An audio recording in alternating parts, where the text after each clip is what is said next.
வணக்கம் மாணவர்களே, ஏமனிலிருந்து உங்கள் தரன். இன்னியாங் கருத்தரங்கில் நாங்கள் கதைக்க போகிற விடயங்கள் பல்வேறு விடயங்கள் இப்போ நடந்திருக்கு. ஒன்று சரத் பொன்சையா வச்சுக்கொண்டு இப்போ ஒரு புது படம் காட்டுறார்கள். மற்றது வைஷ்ணவி அக்கா, அவள் யாருன்னு அவட பின்புலம் யாருன்னு எங்களுக்கு தெரியாது. அதனால் வந்திருக்கும் பின்புலம் என்னென்னு தெரியாது. இருந்தாலும் அவள் சொல்கிற கருத்துகள் இளம் சமூக மத்தியில் எங்களோட கருத்தரங்குன்ற கருத்துகள் போய் சேர்ந்துருக்குது. அதுலேயும் குறிப்பாக அவள் மீண்டும் மீண்டும் ஈழத்தமிழ்ன்ற வார்த்தையை அவள் பயன்படுத்துகிறா. அது ஒரு நல்ல விடயமாக நாங்கள் பார்க்குறோம்.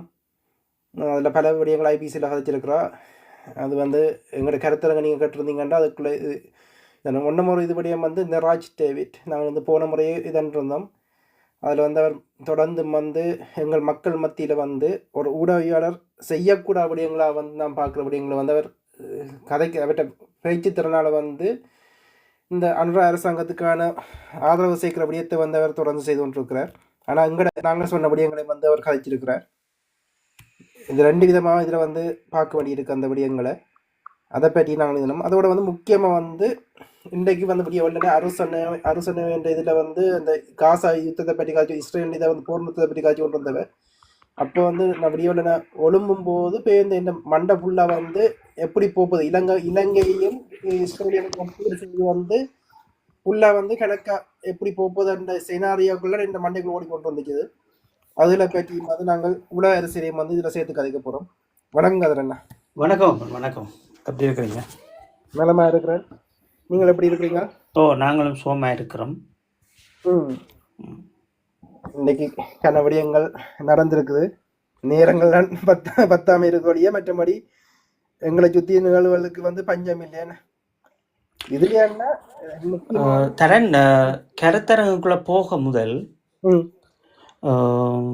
ஏனென்றால் இப்போ எங்களினுடைய அது வடகிழக்கில் வாழ்கிற மக்கள்களாக இருக்கலாம் அல்லது புலத்தில் வாழ்கிற மக்களாக இருக்கலாம். இந்த அரசியல் புரிதல் என்பது என்ன, இந்த யூகங்கள் என்பது என்ன, இந்த அரசியலை நாங்கள் எடுத்துக்கொண்டு போகிற பாதைகள் என்ன, இதுகளை பற்றி அறிந்து கொள்ள வேண்டும். அது நாங்கள் அறிகின்ற போதுதான் எங்களுடைய இனத்தினுடைய அபிலாசைகளும் எங்கள் மாவீரர்களினுடைய கனவுகளை நாங்கள் சுமந்து நிற்கலாம் என்கின்ற ஒரு சத்திய கோட்பாட்டின் அடிப்படையில் நீங்கள் ஒரு கட்சியை ஆதரிப்பது அது உங்களினுடைய விருப்பம், அதற்குள் நாங்கள் வரப்போறது அல்ல. ஆனால் ஒரு இனத்தினுடைய விடுதலைக்காக நாங்கள் ஒன்று சேர்ந்துதான் நிற்கப் போகின்றோம். இந்த ஒன்று சேரல் என்பது ஒரு இனத்தினுடைய விடுதலைக்காக நீங்களும் சில விடயங்களை நீங்கள் புரிந்து கொள்ளலாம், அறிந்து கொள்ளலாம். தொடர்ச்சியாக புலத்தில் இருப்பவர்களை மோடு இணைந்து கொள்ளுங்கள். எங்களுடைய வடகிழக்கில் இருப்பவர்கள் எங்களோடு இணைந்து கொள்ளுங்கள், நேரடியாக உரையாடுங்கள். இதால் நாங்கள் யூகங்களை வகுக்க முடியும், தெளிவுபடுத்த முடியும் என்பதாலே இந்த ஈழத்தமிழர் கருத்தரங்கத்தை நாங்கள் தொடர்ச்சியாக நடத்தி கொண்டிருக்கோம். தயவு செய்து இணைந்து கொள்ளுங்கள். டாபிக் போங்க தர. நிச்சயமாக இதில் அண்மையில் சரத் பொன்சேகா ஒரு பத்திரிகையாளர் சந்திப்பை இதான் இருக்கிறார். அது இந்த காலகட்டத்தில் எங்களை போன்ற ஆய்வாளர்கள் தெரியும். இது திட்டமிட்டு நடத்தப்படுற ஒரு நாடகம். என்ன காரணத்துக்காண்டியான அந்த பத்திரிகையாளர் சந்திப்பு நடந்தது. அதில் அவர் சொல்லியிருந்த ஒரு குறிப்பிட்ட வார்த்தை விடுதலை புலிகள் மீது அவதூற பரப்பியிருந்தார். இது ராஜபக்ச அரசாங்கம் விடுதலை புலிகளுக்கு இது என்ன காசு 2 மில்லியனோ இதை கொடுத்தாண்டு. அதில் 10 டோராக்ல மனுஷரை விடுவிக்கிறதுக்கான அந்த பணமாக விடுதலை புலிகள் பாவிச்சார வேண்டும்.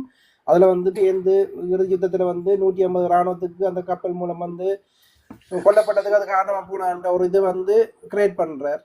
அதுக்கு பின்னால் இருக்க அரசியல் இதுகள் அதோட முக்கியம் நல்ல விடயங்களையும் இந்த கோட்டை அரசாங்கம் இந்த கோட்டபாய ராஜபக்ச தான் வெள்ளக்கொடியில வந்தாக்கள் சுட சொல்லி இதெல்லாம் சொல்றார். இதை நீங்கள் எப்படி பாக்குறீங்க தரன்? இதுல முக்கியமா நாங்கள் இதை புரிந்து கொண்டோம் என்பதுதான் இருக்கிற பிரச்சனை தரன். இப்ப என்னென்றால் இலங்கை தேசத்தை பொறுத்த அளவுல இன்றைக்கு 17 ஆண்டுகள்ல நாங்கள் இந்த போர் முடிந்து கால் எடுத்து வைக்க போறோம். இந்த போர் முடிந்து அடுத்த ஆண்டுகளே இவர்கள் ஜனாதிபதி தேர்தலில் நின்றவர்கள். இவர்களுக்கு எங்களுடைய அரசியல்வாதிகள் எங்களுடைய மக்களை பாதை காட்டியிருப்பார்கள் வாக்கு போடுவதற்கெல்லாம். இது எதற்காக இப்படியான விடயங்கள் இலங்கையின் தரப்பினால் செய்யப்பட்டது என்பதும், இது இந்தியாவினுடைய பெரும் சூழ்ச்சி நிரல் என்பதும், இது ஒருவரால் வகுக்கப்படுகின்ற விடயங்கள் என்பதும் தான் உண்மை தரன். இப்ப பொன்சேகா போன்றவர்கள் ஒரு இனத்தின் மீது போர் தொடுத்தவர்கள், ஒரு இனத்தை இன அழிப்பு செய்தவர்கள். இவர்கள் ஒரு நாட்டினுடைய ஜனாதிபதியாக நிற்கின்றார்கள்.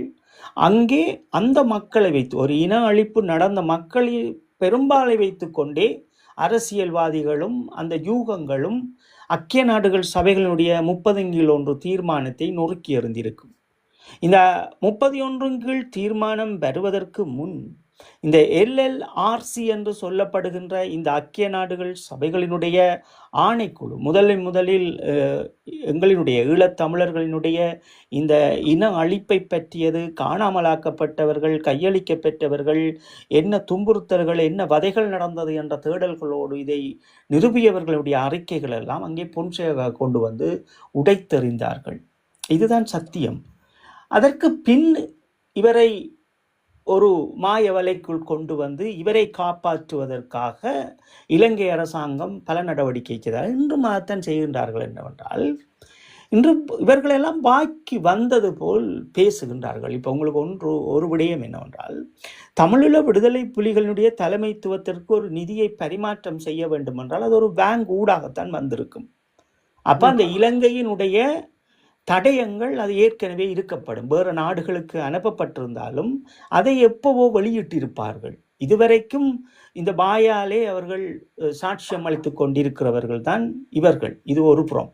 இன்னொரு புறம், இந்த வெள்ளக்கொடி விவகாரங்களுக்குள் நின்று இப்படியானவர்கள் நடத்திய அலங்கோலங்களும், இந்த அரசாங்கத்தை முதல்மைப்படுத்துகின்ற இந்த யுத்தி, அதாவது ஈழத்தமிழர்களை, அவர்களினுடைய இலட்சியத்தை, அவர்களுடைய தாயகத்தை சுக்குநூறாக உடைத்தெறிவதற்கு பல வேலை திட்டங்கள் நடக்கிறது. அப்போ அதில் ஒன்றுதான் இந்த இராணுவ தளபதி போன்றவர்கள் இன்று வந்து நல்லவர்கள் போல் வேஷமிடுவார்கள். ஏனென்றால் பழையவர்கள் எல்லோரும் பகையானவர்கள், பழுதடைந்தவர்கள் என்ற இந்த ஒரு மாய கருத்தை இன்று இருக்கின்ற அந்த 2 தலைமுறைக்கும் அடுத்து வருகின்ற 3வது தலைமுறைக்கும் கடத்த வேண்டிய தேவை இலங்கையில் வாழுகின்ற ஈழத்தமிழர்கள் மத்தியிலும் இருக்கிறது, சிங்கள மக்கள் மத்தியிலும் இருக்கிறது. அதால தான் இவர்கள் எல்லாம் வந்து பழையதானவர்கள் எல்லோரும் 48க்கு பிற்பாடு வந்தவர்கள் எல்லோரும் பழைய பூசணிக்காய் என்றது போல் இன்று இந்த புது பூசணிக்காயை நாங்கள் வெட்டி வைத்திருக்கின்றோம், கொடியோடு இருக்கிறது, உயிர்ப்போடு இருக்கிறது என்ற ஒரு கோட்பாட்டின் அடிப்படையில் எங்களுக்குள் கொண்டு வந்து அந்த பூசணிக்காயை திணிக்கின்றார்கள். இதை நாங்கள் எந்த வகையில் புரிந்து கொள்ள வேண்டும்? ஈழத்தமிழர்கள் ஏமாறக்கூடாது என்றபடியால் தான் சரியான நேரத்தில் நாங்கள் இந்த கருத்தரங்குகளை எங்கள் மக்கள் மத்தியில் செய்ய வேண்டும் என்று நினைத்த நாங்கள். அப்ப இதிலும் நாங்கள் பார்ப்பது என்னவென்றால், இந்த ஊடகத்தில் ஒரு இலங்கையை சார்ந்த ஒரு இராணுவ தளபதி ஒரு விடயத்தை சொல்லுகின்றார் என்றால் 60 தீர்மானம் பெறப்படுகிறது. எல்லோரும் இதை பற்றியே பேசினார்கள். சிங்கள மக்களுக்கு அது என்னென்று போய்விடக்கூடாது, இலங்கையில் வாழுகின்ற ஈழத்தமிழர்களுடைய மாணவர் மட்டத்தில் அது போய்விடக்கூடாது என்பதற்காக இவர்கள் பல நடவடிக்கையை மேற்கொள்ளுகின்றார்கள். இப்படி ஒரு பொறிமுறை வந்ததாகவே அவர்கள் இலங்கையில் இருக்கின்ற மாணவர்களுக்கோ அல்லது சட்டம் படிக்கின்றவர்களுக்கோ அல்லது அறிவு சார்ந்தவர்களுக்கோ அல்லது அரசியல் பிரமுகர்களுக்கோ, அரசியல்வாதிகளை விட ஏனைய கட்சியாளர்களுக்கோ தெரியாத அளவு இதை காய் நகர்த்துகின்றார்கள். இப்போ அந்த தீர்மானம் அது இலங்கையை சார்ந்த தீர்மானம் என்றாலும் ஈழத்தமிழர்களுடைய இளையோர் மத்தியில் இதை கொண்டு போய்விடக்கூடாது என்பதை மிக கவனமாக இருக்கிறார்கள். இதில் ஒரு முக்கியமான விடயத்தை நாங்கள் இன்று புரிந்து கொள்ள வேண்டும், பேச வேண்டும் என்றால், இன்று நாங்கள் பலரை ஊடகங்களில் பார்க்கின்ற போது அவர்கள் தங்களை ஒரு ஈழத்தமிழராக அடையாளப்படுத்தி கொண்டு பேசுகின்றார்கள். அப்ப இதுவரை காலமும் நாங்கள் கிட்டத்தட்ட சிறையில் இருந்து வந்த பிறகு ஒரு பெரும் கருத்தாடலை எங்கள் மக்கள் மத்தியில் கொண்டு வந்து நாம் ஈழத்தமிழர் என்கின்ற பதத்தை கொண்டு வருகின்ற போது எமது விடுதலை என்ற அந்த நுட்பமான ஒரு வடிவம் இங்கே தோற்றம் பெறுகிறது. இந்த தோற்றங்களை எல்லாம் உடைத்து எறிவதற்குத்தான் இந்த அனுராவினுடைய அலைக்குள் கொண்டு வந்து இளையோர்களை இவர்கள் சிக்கப்பட வைக்கின்றார்கள். அப்ப இவர்களுக்கு என்ன விதத்தில் சிக்கப்பட வைப்பார்கள் என்றால், ஒரு யூடியூப்பாளர் போடுவார் அப்படி என்றால், தலைப்பிடுவார், உலகத்திலேயே இதுவரைக்கும் வடக்கு கிழக்கில் இல்லாத அளவு ஒரு பெரும் அபிவிருத்தியை அருண அரசு செய்ய போது என்ற ஒரு மாயையை அங்கே தோற்றுவிப்பார்கள். இது ஏற்கனவே திட்டமிடப்பட்டது. இப்ப நான் உங்களுக்கு ஏற்கனவே சொல்லியிருப்பேன், இந்த அரசாங்கம் வருவதற்கு முன்னே பல்கலைக்கழகங்களிலிருந்து மாணவர்கள் மட்டங்களில் இருந்து இப்படி இறக்கப்படுகிறது, இந்த நஞ்சு விதைகள் எல்லாம் உள்ளுக்கு வருகிறது, பிடிங்கி எறியுங்கள் என்பதை அன்று சொல்லியிருப்போம். இல்லை, நீங்கள் தான் நஞ்சு விதை, உங்களை நாங்கள் பிடுங்கி எறிவோம் என்று, குப்பி கடிக்கவில்லை என்று எங்களை வந்து அவமானப்படுத்தியவர்களும் இருக்கின்றார்கள். அதே அவர்களுக்கு எங்கள் மாவீரர்களினுடைய அந்த ஆத்மாவினுடைய வடிவம் இன்று அவர்கள் யார் என்பதை இன்று அவர்களே அவர்கள் வாயால் இன்று அவரை விமர்சித்துக் கொண்டிருக்கின்றார்கள். இப்ப ஒரு தத்துவம் என்பதும் இலங்கையில் இருக்கின்ற ஒரு இனத்தை காப்பாற்ற வேண்டும் என்கின்ற ஜூகங்களும் வடிவங்களும் வேறுபட்டது. அதை இன்று எவருமே செய்யவில்லை என்பதால் தான் இந்த இனத்தை நாங்கள் ஒன்று சேர்க்க வேண்டும் என்று அவர்கள் ஏதோ ஒரு வகையில் கட்சி ரீதியான அல்லது சித்தாந்தம் ரீதியாக பிரிந்து நின்றாலும் நாங்கள் ஒற்றுமை என்ற ஒரு கோட்டில் நாம் நிற்க வேண்டும். ஏன் விடுதலை பெறுவது எங்களுடைய மண், ஈழத்தினுடைய மண் என்பதை நாங்கள் சுட்டிக்காட்டியிருப்போம். அதே போன்றுதான் இந்த பொன்சேகா போன்றவர்கள் அல்லது வேறு ஏதும் ஒருவர் வந்து தமிழீழ விடுதலை புலிகளை தொடுவதும் அதை பற்றி ஊடகங்களில் இரவு பகலாக பேசுவதும் என்ற இந்த ஒரு நிகழ்ச்சி நிரல் தொடர்ச்சியாக நடைபெறும். இன்னும் ஒரு 2030 ஆண்டு வரை இது நடைபெறும். அதற்குள் இந்த 2 ஆண்டுகளுக்குள் அதிகமாக இது நடைபெறத்தான் போகிறது. ஆமாண்ணா, இதில் வந்து நாங்கள் அடுத்ததாக வந்து நாங்கள் போன முறை தொட்டபடியும் தான் என்னத்துக்காண்டியான எங்களோட மூத்த ஊடகங்கள் இப்போ வந்து ஐநாக்கு வந்து 2 வருஷம் இது வந்து இலங்கைக்கு மீண்டும் போனஸாக 2 வருஷம் கிடைச்சிருக்குது. அதில் வந்து இந்த ஒரு வருஷத்துலேயே வெற்றிகரமாக தமிழர்கிட்ட அடையாளத்தை அளிக்கிற வேலையை வந்து அரசாங்கம் மிக தீவிரமாக செயல்பட்டு கொண்டு இருக்குது. இந்த 2 வருஷத்தில் அது வந்து முக்கிய ஊடகவியாளர் தங்களை சொல்கிற ஆக்கள் எல்லாம் வந்து இப்போ களத்தில் அங்கே போய் நின்று கொண்டே அனுராக்கான அட்வைஸ் பண்ணுற வேலைகளை செய்யணும். ஆனால் அவர்கள் இந்த காணொலியை நான் பார்த்தேன், நீங்கள் போன வருஷம் அதுக்கு முதல் வந்து சொன்ன விடயங்களை வந்து நடுவில் ஃபுல்லாகவே உள்வாங்கி இருக்கிறார்கள். அதில் வந்து இது பொன்னம்பலத்தை வந்து நேரடியாக தாக்குப்படுது. இந்த 4 வருஷம் கோட் போட்டு நடந்துட்டு இப்போ இந்த 1 வருஷம் வேட்டி கொடுத்து கொண்டு பிரசாரம் செய்தால் தமிழ் தேசம் பேசி கொண்டு போனால் எந்த இளைஞர்கள் உங்களை நம்புவார் என்று நாங்கள் சொன்ன கருத்துக்களை வந்து உள்வாங்கி கதைக்கணும். ஆனால் அதை வச்சுக்கொண்டு பேருந்து அனுரா அரசாங்கத்துக்கு இப்போ கடைசியாக வந்து அர்ச்சுனாக்கும் வந்து அவர்கள் வந்து தூக்கி பிடிக்கிற வேலையை செய்கிறது என்றால் ஏன்னா இந்த வேலையை வந்து இப்படி இவர் திட்டமிட்டு செய்யணும். உளவியலால் வந்து அதுலேயும் வந்து முக்கியமான வார்த்தை வந்து அவர் பாவிச்சிருந்தார்.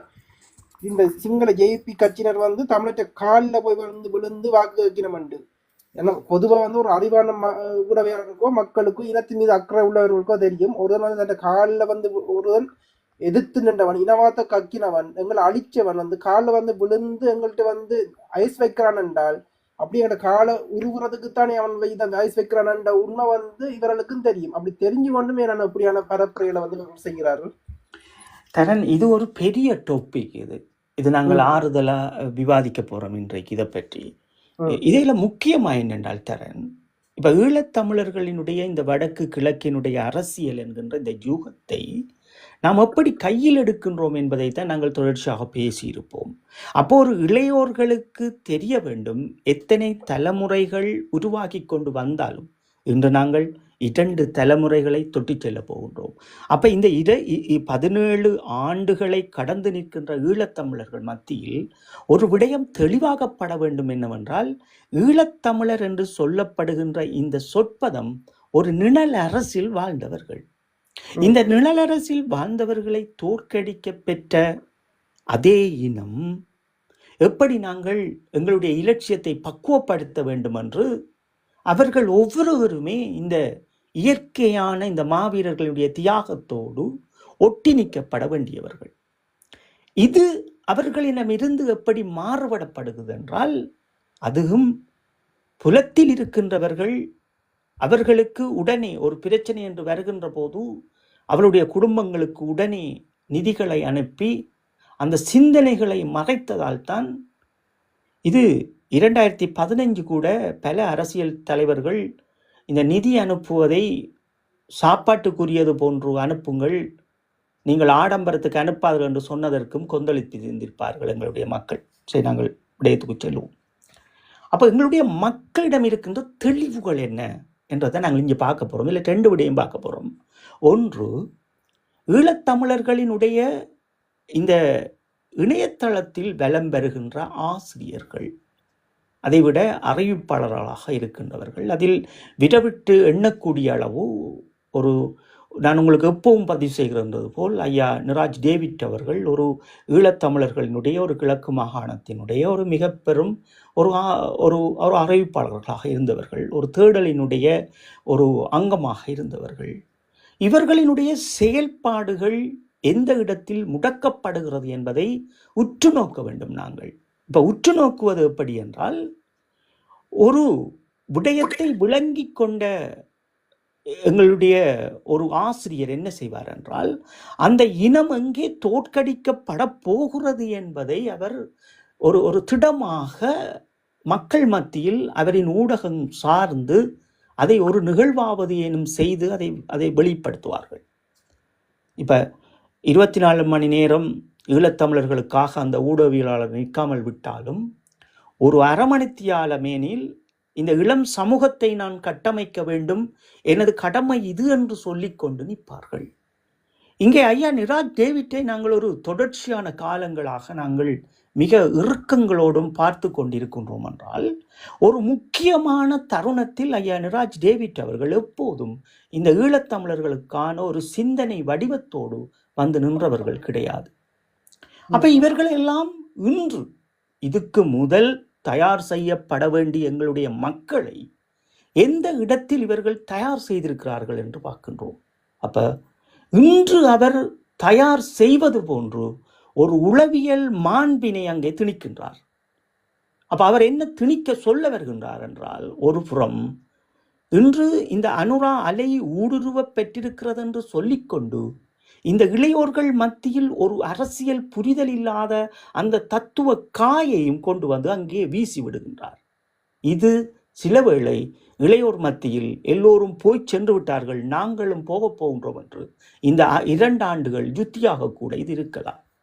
அனுராவினுடைய போனஸ் கொடுக்க பெற்றிருக்கிற இலங்கை இந்தியாவினுடைய அனுசரணையோடு இந்த போரை நடத்தி முடித்திய நாடுகளோடு ஐக்கிய நாடுகள் சபைகளினுடைய மனித உரிமை பேரவையில் அமர்ந்திருக்கின்ற 47 நாடுகளுக்குள் உள்ளிருக்கின்ற கருப்பாடுகளோடு இவருக்கு போனஸ் கொடுக்க பெற்றிருக்கிறது இன்றைய அரசாங்கத்திற்கு. அப்ப ஐயா நிராஜ் டேவிட் அவர்கள் இந்த காணொளியை தயார் செய்கின்ற போது இதே ஒரு அரசியல் புரிதல் இல்லாத ஒரு இளையோர் மத்தியில் அந்த வடிவம் அது எப்படி இருக்க வேண்டும் என்று அதை அவர் தயார் செய்திருக்க வேண்டும். இதுதான் இங்கே முக்கியத்துவம் பெற வேண்டியது. அப்ப எல்லாத்தையும் நாங்கள் சொல்ல வருகின்றோம் என்று சொல்லுகின்றதால் அனுரா அலைக்குள் எம்மவர்கள் சிக்குண்டார்கள் என்கின்ற விடயங்களை கொண்டு வந்து வைக்கின்ற போதும், ஒரு ஈழத்தமிழனினுடைய அடிப்படை வாழ்வியலையும் அதுக்குள் கொண்டு வந்து சிக்கப்பட வைக்கின்ற போதும் தான் இந்த மூத்த அறிவிப்பாளர்களும் இணையதளத்தில் ஒரு பெரும் ஆசிரியர்களாக இருக்கிறவர்களும் தடம் விட்டு செல்லுகின்றார்கள் என்பதை நாங்கள் தொடர்ச்சியாக பதிவிட்டுக் கொண்டிருப்போம். இதுக்கு ஒரு முறை இருக்கிறது. இந்த காணொளியை செய்கின்ற போது அது அனுரா அலையை ஊக்குவிக்கின்ற அளவு இளைஞர் மத்தியில் சென்று விடக்கூடாது. இதுதான் இங்கே உண்மை. அப்ப அதுதான் நாங்கள் மீண்டும் மீண்டும் மிக கவனமாகவே இந்த கருத்தாடல்களில் இருப்பதும் அதுக்காகத்தான். இதைவிட நீங்கள் முக்கியமாக பாருங்கள், இதே போன்றுதான் தமிழர்களினுடைய இன்றைய இந்த வடிவம் என்பது இதுதான். இப்ப மேதகு அவர்களினுடைய காலத்தில் ஒரு வடிவம் இருக்கும். அந்த வடிவம் என்னவென்றால், ஈழத்தமிழர் வடக்கு கிழக்கை பூர்வீகமாக கொண்ட ஈழத்தமிழர் என்றுதான் எல்லா அவர்களினுடைய ஏடுகளாக இருந்தாலும் சரி, அல்லது வெளியுலகத்தினுடைய பேச்சுவார்த்தைகளாக இருந்தாலும் சரி, வடக்கு கிழக்கின் பூர்வீகத்தை அடையாளப்படுத்தி ஈழம் என்கின்ற சொல்பதத்தோடு வலம் வந்திருப்பார்கள். அதுதான் அந்த நிழல் அரசு. ஆனால் இங்கே பாருங்கள், உங்களுக்கு நான் இதையும் குறிப்பிடுகின்றேன், தயவு செய்த கருத்தரங்களோடு இணைந்திருங்கள். 2017 ஆண்டு 7ஆம் மாதம் 7ஆம் தேதியாக இருக்க வேண்டும். 35/1 NGO 83 என்ற ஒரு ஆவணத்தில் இங்கே பதிவிடுகின்றார்கள் எல்லோரும் சேர்ந்து, இலங்கை தமிழர்கள் பூர்வீகமாக கொண்டவர்களை ஒரு இன அழிப்பு செய்திருக்கிறது. இதற்குள் ஐயா எங்களுடைய மரியாதைக்குரிய நீதியரசர் அவர்களும் ஒரு வடிவத்தை கொடுத்திருப்பார் எல்லோருக்கும். இந்த இன அழிப்பு நடந்த விடயங்களையும் சுட்டி காட்டியிருப்பார். அதுவும் அங்கே செருவி வைத்திருக்கின்றார்கள். இதில் அவர்கள் என்ன சொல்லுகின்றார்கள் என்றால், இலங்கை தமிழர்களை இன அழிப்பு செய்தது இலங்கை அரசாங்கம். இந்த மே 18 நாங்கள் உலகத் தமிழர்கள் நினைவு கூறுகின்றோம் என்று செய்திருக்கின்றார்கள். இவர்கள் உலக தேசத்துக்கு என்னத்தை சொல்ல வாரார்கள்? இந்த புத்திஜீவிகள் இந்த யூகங்களை வகிப்பதற்கு யாரும் இருக்கிறார்களா இல்லையா? அல்லது இந்த ஐக்கிய நாடுகள் சபைகளுக்குள் இருக்கின்ற விதிமுறைகள் என்ன? இங்கே கற்றுக் கொடுத்த பாடங்கள் என்ன? இந்த ஐயா நிராஜ் டேவிட் போன்றவர்களினுடைய தகமை என்ன என்பதையே இங்கே நிராஜ் டேவிட் ஐயா கூட மறந்து நிற்கின்றார். எங்களை பொறுத்தளவில் நாங்கள் அவரை ஒரு ஊடகவியலாளர் எங்களுடைய அடையாளமாக பார்த்தவர்கள். அதான் இந்த மனங்களில் இருக்கின்ற வேதனைகள். அதே போன்றுதான் ஐக்கிய நாடுகள் சபைகளுக்குள் நின்ற இத்தனை அது பெரும் சட்டத்தரணிகளாக இருந்தாலும் சரி, அறிவார்ந்தவர்களாக இருந்தாலும் சரி, நாங்கள் பார்ப்பது இங்கே இது எப்படி பரிவர்த்தனை செய்திருக்க வேண்டும் என்றால், இவர்கள் அந்த அறிக்கையில் ஃபுல்லாக நிறைய விஷயங்கள் கொண்டு வந்திருக்கின்றார்கள். ஆனால் ஒரு வெளிநாட்டவர் இந்த அறிக்கையை பார்க்கின்ற போது இந்த அறிக்கையிலேயே எம்மவர்கள் எல்லோரும் சேர்ந்து, இது என்ஜிஓக்களால் போகப்பட்டது, NGO 83 நம்பர் போட்டு வந்திருக்கிறது. இது அவர்களால் தயார் செய்யப்பட்ட எம்மை சார்ந்தவர்களால் தயார் செய்யப்பட்டபடியாகத்தான் அதை சுட்டி காட்டியிருப்பினோம். அப்ப இது அவர்கள் என்ன கேட்கிறார்கள் ஐக்கிய நாடுகள் சபைகள்கிட்ட என்றால், நாங்கள் இலங்கை தமிழர், எங்களை நீங்கள் இன அழிப்பு செய்திருக்கிறீர்கள், இந்த அரசாங்கத்தை தண்டியுங்கள் என்ற ஒரு பதார்த்தத்தை கொண்டு வந்திருக்கிறார். நாங்கள் இதை நினைவு கூறுகின்றோம் மே 18 என்பதை கொண்டு வந்திருப்பார்கள். ஆனால் உண்மையிலே இது எப்படி வந்திருக்க வேண்டும் என்றால், இந்த தமிழீழ விடுதலை புலிகளின் காலங்களில் எப்படி இது வந்திருக்கும் என்றால், இலங்கையின் வடக்கு கிழக்கை பூர்வமாக கொண்ட ஈழத்தமிழர்களை இலங்கை அரசாங்கமானது 1948, 1958, 1962, 1974, 1977, 1978, 1981, 1983, 2009 இதுவரை ஒரு இன அழிப்பை செய்திருக்கின்றார்கள். மே 18 இதை எழுச்சி நாளாக, நினைவு நாளாக நாங்கள் பிரகடனம் செய்கின்றோம் உலகத் தமிழர்கள் என்று பதிவிட்டிருப்பார்கள். இந்த தொனிப்பொருள் உங்களுக்கு எப்படி இருக்க போகுது? அறிக்கை பார்க்கும்போது இலங்கையில் வாழ்ற இலங்கையில் அங்கேயும் நீங்கள் பூர்வமாக தனித்துவமாக ஈழத்தமிழர்களை காட்டி, இங்கேயும் உலகத்தில் எமக்காக ஒரு தமிழ் மொழியை பேசுகின்றோம் என்ற பதார்த்தத்தை காட்டும் போதுதான் உலக தேசத்துக்கு உளவியலான இந்த காய் நகர்த்தலை செய்ய முடியும். அப்ப இப்படித்தான் எங்களுடைய இனம் என்று வாழ்கிறது. ஒரு யூகம் வகிக்க மாட்டார்கள். நாங்கள் எதுவும் சொன்னால் அவர்களுக்கு நாங்கள் எதிரி. தமிழ் தேசியம் என்பது என்னவென்றே புரியாது. ஓடிப்போய் எங்கே நின்று கொண்டு யாரையோ யாரோடு இணைப்பார்கள். யாரோ ஒருவர் வந்தார், அவரை நம்பி எங்களுடைய தேசத்தினுடைய அரசியல் கெட்டவரையே அப்படியே அறத்தெறிவார்கள். இந்த சமூகத்திற்கு நாங்கள் எந்த விதத்தில் சொல்ல போகின்றோம் என்ற வலிகளோடு தான் நாங்கள் நிற்கின்றோம். அப்ப ஐக்கிய நாடுகள் சபைகளுக்கு ஒரு பொறிமுறையை கொடுக்கின்ற போது ஐயா நிராஜ் டேவிட் போன்றவர்கள் இந்த பொறிமுறைகள் இத்தனையும் பெறப்பட்டு, அவர் வந்த காலங்கள் அத்தனையும் வெளிநாட்டில் இருந்தவர். ஒரு ஊடகவியலாளரினுடைய தத்துவங்களும் அவருடைய கடப்பாடும் என்ன? தன்னுடைய அடுத்த தலைமுறையை காப்பாற்றுவது பேனாவால். இல்லாட்டி எதற்கு இந்த அடையாளம்?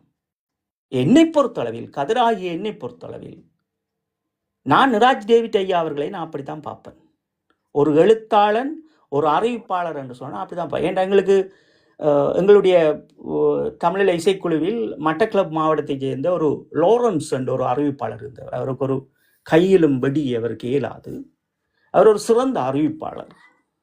ஆனால் ஒரு விடயத்தை மைக் பிடித்தார் என்றால், எங்களுடைய அந்த போராட்ட மாவீர பாடல்கள், அந்த வரலாற்றை அவ்வளவு அழகாக இதயத்தில் குத்துகின்ற போர் செய்வார். இப்படி வரலாறு இருந்தது. அப்ப இங்கதான் தரன், இந்த விடயங்களை நீங்கள் ஒத்து பாருங்கள். எங்கட சமூகத்திற்கு நீ நான் என்ற வேதங்களை பேசுவதற்குத்தான் நேரம் இருக்கே தவிர நாங்கள் இந்த யுகத்தை எப்படி வகிக்க வேண்டும், இது நீங்கள் இப்படித்தான் செய்ய வேண்டும் என்று சொல்லுவதற்கு இங்கே யாரும் அல்ல. அவரவர்களுக்கு வந்தது போல் அவர்கள் ஒரு அறிக்கையை தயாரிப்பது, அவரவர்களுக்கு வந்தது போல் அவரவர்கள் ஊடகங்களில் பதிவிடுவது. அப்போ உங்களுக்கு தெரியும், ஒரு ஈழத்தமிழனினுடைய ஒரு உறுப்பு என்பது எங்கே போகப்பட்டது என்பதை நாங்கள் அந்த காலமே இதை வெளிப்படுத்தியிருப்போம். ஆனால் அதை எம்மவர்கள் கடந்து சென்றார்கள். ஆனால் இன்று அதை வெளியில் கொண்டு வரட்டும், பிரச்சனை இல்லை. ஆனால் நாங்கள் என்ன பார்க்கின்றோம் என்றால் தரன், இந்த கருத்தரங்குகளில் மக்கள் தங்களை தயார்படுத்துங்கள். நீங்கள் நினைக்கின்ற உலகம் இது கிடையாது. இங்கே யூகங்கள் இருக்கிறது. ஒரு அரசியல் ரீதியான ஒரு யூகம் இருக்கிறது. ஒரு ஐக்கிய நாடுகள் சபைகளுக்குள் நாங்கள் கொடுக்கப்படுகின்ற ஒரு யூகங்களாக இருக்கிறது. இப்ப நாங்கள் அப்படித்தான் கொடுத்திருக்கிறோம். எப்படி என்றால், இலங்கை வடக்கு கிழக்கை பூர்வீகமாக தாயமாக கொன்ற ஈழத்தமிழர்களாகிய நான் டேஷ் டேஷ் என்னுடைய பெயரெல்லாம் போட்டு இத்தனையாம் ஆண்டு காலங்களில் இருந்து இந்த இலங்கையினுடைய அரசினாலும் ஒரு இன அழிப்பை மேற்கொண்ட வடுக்களினாலும் இந்த போராட்டங்களோடு இணைந்து எம்மை நாம் பங்கு கொண்டு இறுதி வரை களமாடி இருக்கின்றோம், ஒரு போரை நிகழ்த்தி முடித்திருக்கிறது என்கின்ற ஒரு கூற்றுப்படி வைத்திருக்கின்றோம். இப்ப ஐக்கிய நாடுகள் சபைகளுக்கு நாங்கள் போறோம் என்றால், இலங்கையின் உடைய எமது அடையாளத்தை நாங்கள் பின்பற்றாமல் அவர்கள் சொல்லுகின்றதையெல்லாம் நாங்கள் கேட்க வேண்டும். அது இந்த பொறிமுறைக்குள்ளும் அவர்கள் கொண்டு வருகின்ற போது இதுக்குள்ள வைத்திருக்கின்றார்கள். எப்படி என்றால், விடுதலை புலிகள் ஆயுதமேந்தி போராடியவர்கள், பிரிவினைவாதத்தோடு போராடிய இதுக்குள்ள எங்களுடைய தளத்துக்குள்ளே வந்து ஒருவர் எங்களை தேசரையும் சீமானையும் ஒரே தளத்துல வச்சு கொண்டு பாசர் என்ற பேர்ல வந்து இதுக்குள்ள வந்து இணைஞ்சிருக்கிறார். நான் அவரை வந்து பிளாக் பண்றேன்னா மன்னிக்கும். அப்ப இதில் என்னென்றால், எங்களுக்கு ஒரு விடயம் தெளிவாக தெரிகிறது தரன், நாங்கள் யூகங்களை வகிக்க வேண்டும். இந்த யூகங்கள் தான் எங்களினுடைய மாவீரர்களுடைய இலட்சியங்களை காப்பாற்றும். அப்ப நாங்கள் இன்று அதைத்தான் பார்க்கக்குள்ள எங்களுக்கு ஒன்று மட்டும் விதை என்றால், சில பிள்ளைகள் யார் என்று அவர்களை எங்களுக்கு அறியாமல் இருந்தாலும், ஒரு சில இடங்களில் அவர்களை நாங்கள் அறிந்தாலும், ஆனால் ஒரு ஈழத்தமிழனாக தங்களை அடையாளப்படுத்தி ஊடகங்களில் தொடர்ச்சியாக பேசுகின்றார்கள். இதுதான் மாவீரர்களுக்கு நாங்கள் கொடுக்கின்ற மகுடமாக இருக்க போகிறது. அப்ப நாங்கள் யூகம் வகிக்க வேண்டும். ஒரு அறிக்கை ஐக்கிய நாடுகள் சபைகளுக்குள் நாங்கள் திணிக்கின்ற போது, அங்கே அனுப்புகின்ற போது எம்முடைய அடையாளம் இருக்க வேண்டும். இப்ப இதுக்குத்தான் உடனே இந்த தமிழீழ விடுதலை புலிகளினுடைய நிழல் அரசும், அதுக்கு பிறகு ஐக்கிய நாடுகள் சபைகளினுடைய இந்த போர் முடிந்த பின் LLRCயினுடைய அறிக்கைகளும், அதுக்கு பிறகு மனித உரிமை சபையினுடைய ஆணையாளர் நாயகம் அவர்களாலும் அந்த மனித உரிமை பேரவையினாலும் பல நடவடிக்கைகள் மேற்கொள்ளப்படுகிறது. ஆனால் அதில் ஒன்றும் இலங்கை அரசாங்கம் அதற்கு வழியமைத்தவர்கள் கிடையாது. ஆனால் அவர்கள் ஏதோ ஒரு வகையில் சில தந்திரவாயங்களோடு பல காய் நகர்த்தலை நகர்த்தியிருக்கிறார்கள். இதுதான் உண்மை. ஆனால் எங்களை பாருங்கள், எங்களுக்கு நாங்கள் ஈழத்தமிழர் என்று சொல்லுவதற்கு இங்கே பிரச்சனை. உங்களுக்கு தெரியும் என்னென்றால், இந்த போராட்டத்தினுடைய சில தொனி பொருள்களும் எங்களினுடைய தேசிய தலைவர் கற்றுக்கொண்ட பாடத்தையும் இந்த மக்கள் எங்கே சிதறடித்திருக்கிறார்கள் என்று பார்ப்போம். இப்போ நான் குறிப்பிட்டது போன்று, இன்று ஐயா நிராஜ் டேவிட் அவர்கள் ஒரு தொனியை எடுக்கின்றார் என்றால், ஒரு விடயத்தை சொல்ல வருகின்றார் என்றால், அது இளந்தலைமுறையிடம் அது பக்குவமாக போய் சேர வேண்டும் என்பதும் அவருக்கு புரிய வேண்டும். அதே போன்றுதான் ஐக்கிய நாடுகள் சபைகளுக்குள் அறிக்கைகளை சமர்ப்பிக்கின்ற போது இலங்கையின் வடக்கு கிழக்கு பூர்வீகம் என்ற சொற்பதமும் ஈழத்தமிழர் என்ற சொற்பதமும் வர வேண்டுமே தவிர இலங்கை என்ற பதம் வரக்கூடாது. அப்ப இதெல்லாம் இந்த விசாரணைகள் தொடர்ச்சியாக நடந்து கொண்டிருக்கக்குள்ளதான் இந்தியாவிடம் எங்களுடைய நிழல் அரசை பற்றியும் சில விடயங்களை பற்றியும் அவர்கள் கொண்டு வருகின்ற போதும், இந்த சிலை பொறிமுறையை கொண்டு வருகின்ற போதும், இந்தியாவை எங்களை தனிமைத்துவப்படுத்தி நாங்கள் கொடுக்கின்ற அறிக்கைகளாக இருந்தாலும் சரி எல்லாமே தனித்துவமாக கொடுக்கின்ற போதுதான் இந்தியா இடையில் புகுந்து 3 ஆண்டுகளுக்கு முதல் இல்லை தமிழ் மொழியை பேசுகின்றவர்கள் 36 லட்சத்துக்கு மேற்பட்டவர்கள் நாங்கள் வெளியில் வாழுகின்றோம் அப்படி என்ற ஒரு சர்டிபிகேட் பண்ணியிருக்கின்றார்கள்.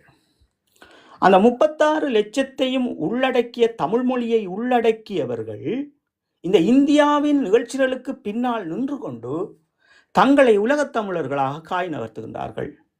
அப்போ உங்களுக்கு தெரியும் என்னவென்றால், தரணை போன்ற பிள்ளைகளுக்கும் சிலர் எங்களை எதிர்த்து நிற்கின்ற பிள்ளைகளுக்கும் தெரியும் என்னவென்றால், தமிழ்நாட்டில் நாங்கள் சீமான் அவர்களை ஏன் எதிர்த்தோம் என்பதை இந்த இடத்தில் நீங்கள் புரிந்து கொள்ளுங்கள். அன்று நீங்கள் எங்களை உமிழ்ந்த நீங்கள் உங்களுடைய இனம் விடுதலை பெற வேண்டுமா, அல்லது இந்த தத்துவங்களை நீங்கள் கொண்டுதான் விடுதலையாக வேண்டுமா என்பதை யோசிச்சு பார்க்க வேண்டும்.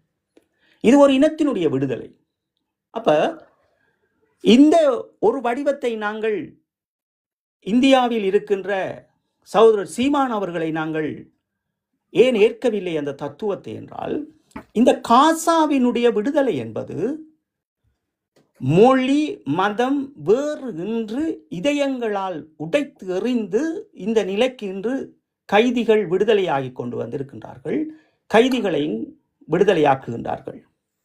இதில் என்னென்றால், உலகத்தில் ஒரு போர் நடக்கின்ற போது, ஒரு அனர்த்தம் நடக்கின்ற போதும் மிகுதியானவர்கள் உயிரோடு திரும்பி வந்தால் அந்த இனம் அவர்களை கொண்டாடுகிறது.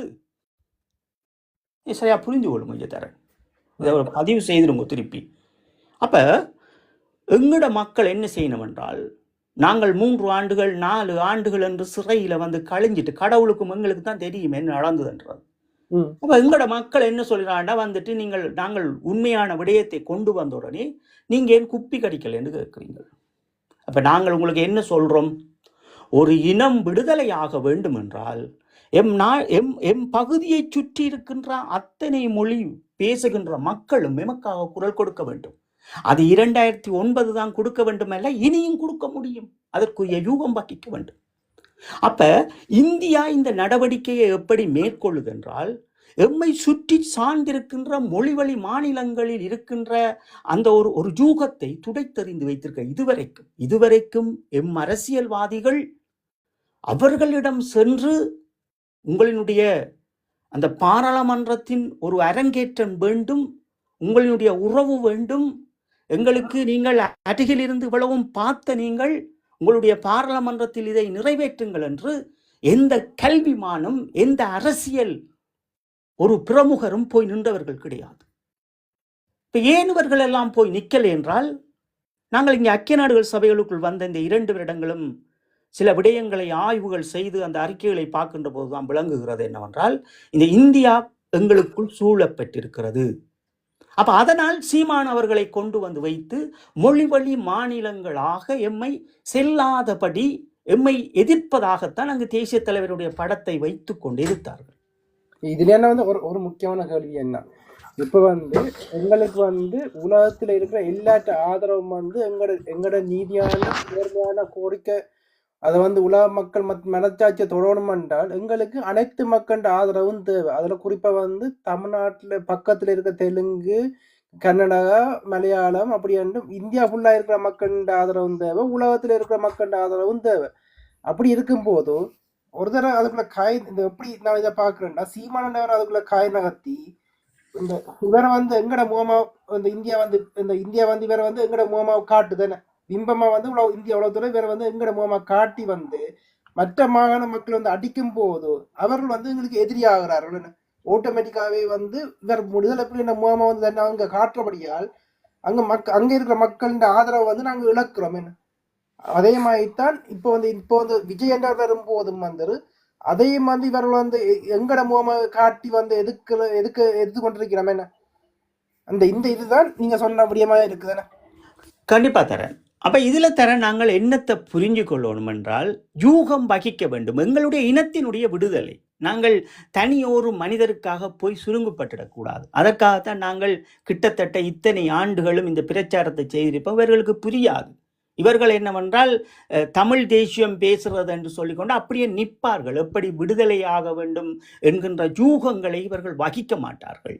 அப்ப இதில் நாங்கள் பார்ப்பது என்னவென்றால் தரன், இலங்கையை பூர்வீகமாக வடக்கு கிழக்கை கொண்டவர்கள் விளங்கிக் கொள்ளுங்கோ. எங்களோட ஒவ்வொரு பதிவுகளும் ஒவ்வொரு ஆவணங்களும் எப்படி இருக்க வேண்டும் என்றால், உலக தேசத்துக்கு இலங்கையில் எங்களுடைய தேசிய தலைவர் அவர்கள் தமிழீழ விடுதலை புலிகளுடைய தலைமைச் செயலகம் பால் எதை நிறைவேற்றினார்களோ, இலங்கையில் வடக்கு கிழக்கை தாயகமாக கொண்ட ஈழத்தமிழர். இதான் எங்களுடைய வரலாறு. இந்த வரலாற்றை யார் தான் தரன் சிதைக்கின்றார்கள்? அப்ப எல்லாரும் இன்றைக்கு பார்த்தீர்கள் என்றால் தங்களை உலக தேசத்தினுடைய ஒரு தமிழராகவும் இந்தியாவில் தனியொரு கட்சியை தமிழ் மக்கள் மத்தியில் மட்டுமே நாங்கள் விடுதலை ஆகுவோம் என்று ஒரு கட்சியை இறுக்கி பிடித்து கொண்டு நிற்பார்கள்.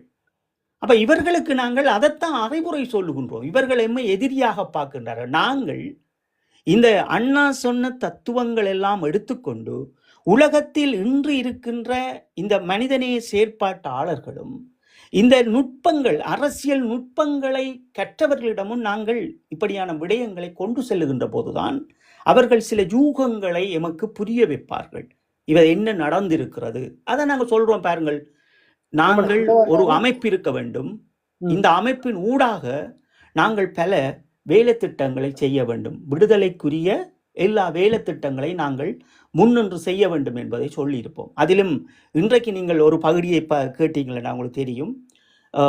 இப்போ யாழ்ப்பாணத்தில் இருந்து வந்திருக்கின்ற இந்த விசைச்செடி என்ன சொல்லுது என்றால், தமிழ் மக்களிடம் அவர்கள் சொல்லுகின்றார்கள், ஐக்கிய நாடுகள் சபைகளில் நீங்கள் எதுவும் பெற்றுவிட முடியாது.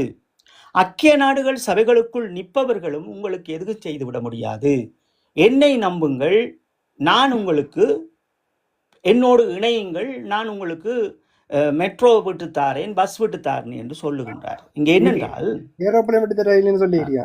அப்ப இப்ப நீங்கள் இந்த மக்களினுடைய மிக பெரும் இந்த பிரான்சில் இருக்கின்ற மக்களினுடைய அறிவு எப்படி இருக்கு என்றால், உண்மையில் பாருங்கள், இல்லைண்ணா இதுல நாங்கள் பிரான்ஸ்ல இருந்து மக்கள் ஒட்டுமொத்த மக்கள் சொல்லி அவர் பெரிய அறிவிப்பு கொடுத்து ஒரு கூட்டத்தை ஏற்படுத்தி இருந்தார். அதுல 30-40 பேர் தான் அதுக்குள்ள போயிருக்கேன். மிச்ச அந்த சின்ன கோல், அந்த கோலுக்குள்ளேயே 30-40 மக்களுக்கு மேல அங்க போயிடு. அந்த எல்லா வீடுகளும் சீட்டுகளும் காலியா இருக்குது.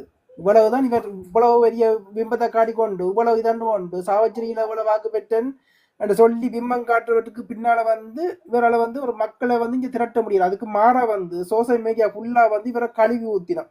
அது குறிப்பா அவர் ஒரு மொக்க வாங்கி இருப்பார். ஒரு ரயிலுக்குள்ள சைலண்ட் பிளேஸ்ல போய் லைவ் போடு நிக்க அங்க மக்கள் குழம்பி இவரை இதன்னும் போது அது ஒரு ஜோக்கா சோசியல் மீடியால போட்டு இருந்துச்சு. நம்ம என்ன அப்ப தரன் இதுல பாருங்க என்னன்னா இதுல முக்கியமா இவரை அறிவாளி என்று சொல்லினோம் இல்லோ, அடிப்படை அறிவு கூட இல்லாத மனிதர் தான் இவர்ன்றதை இந்த மக்கள் சீக்கிரம் புரிஞ்சு கொள்வார்கள்.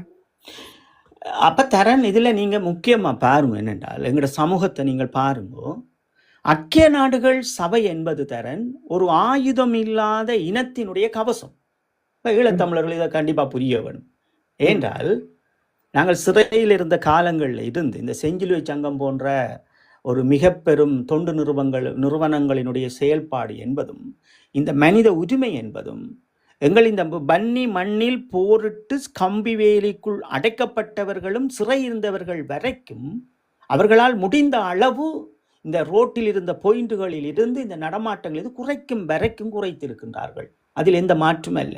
இப்ப ஒரு நிழல் அரசில் வாழ்ந்த ஈழத்தமிழர்களினுடைய பாதுகாப்பு என்பது, அதாவது இலங்கையில் வடக்கு கிழக்கை பூர்வமாக கொண்ட ஈழத்தமிழர்களினுடைய பாதுகாப்பு என்பது ஐக்கிய நாடுகள் சபைகள் என்பதை மேம்படுத்த வேண்டும் என்பதுதான் ஒரு ஆரோக்கியமான சிந்தனையாக ஒவ்வொரு மனிதனுக்கும் இருக்கும்.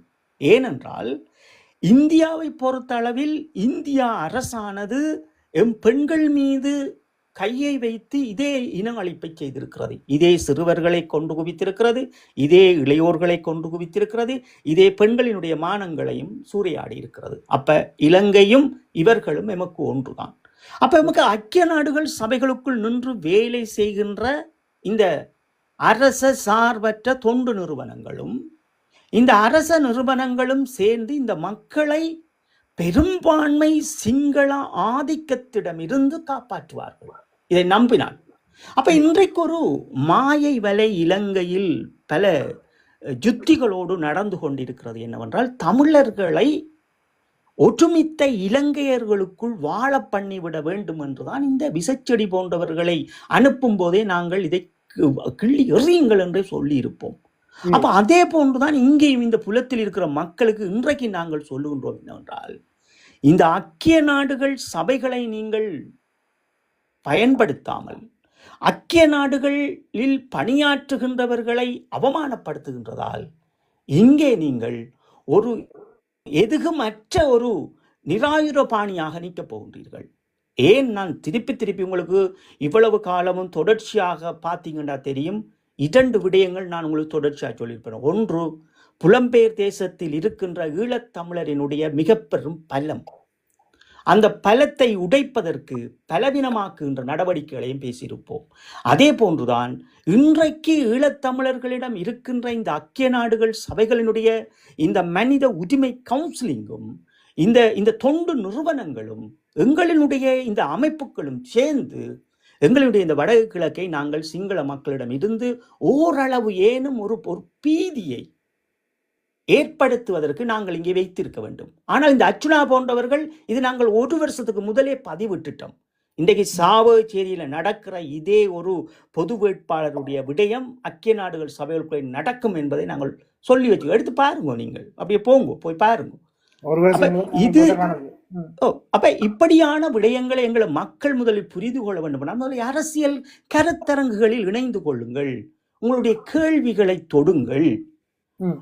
ஐக்கிய நாடுகள் சபைகளை நாங்கள் எப்படி பிரயோகத்துவப்படுத்துவது, ஐக்கிய நாடுகள் சபைகளுக்குள் நிற்கின்ற இந்த என்ஜிஓக்களை நாங்கள் எப்படி பயன்படுத்துவது?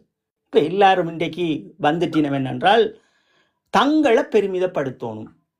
ஒருவர் ஒரு வேலையை செய்கிறாரண்டா விட்டுட்டு அடுத்த வேலையை நீங்க உதவியா நில்லுங்கவர். இது ஏன் நாங்கள் இந்த ஒரு இனத்தினுடைய விடுதலையை தேடி ஓடுற நாங்கள் எதற்கு நீ நான் என்று அடிபடணும்? எங்களினுடைய சிந்தனை என்ன? எங்களுடைய சிந்தனை இலங்கையில் வடக்கு கிழக்கை தாயமாக கொண்ட ஈழத்தமிழர்களினுடைய விடுதலை. இந்த விடுதலைக்கு நாங்கள் எப்படி இருக்க வேண்டும்? முதல் அப்ப நாங்கள் ஒற்றுமை என்று சொல்பதற்கு நீங்க யாரோட நில்லுங்க, நீங்க விஜயோட நில்லுங்கோ, சீமானோட நில்லுங்கோ, இல்ல போய் டிஎம்கேயோட நில்லுங்கோ, இல்ல ரெட்டலியோட நில்லுங்கோ, இதெல்லாம் எங்களுக்கு தேவையில்லை.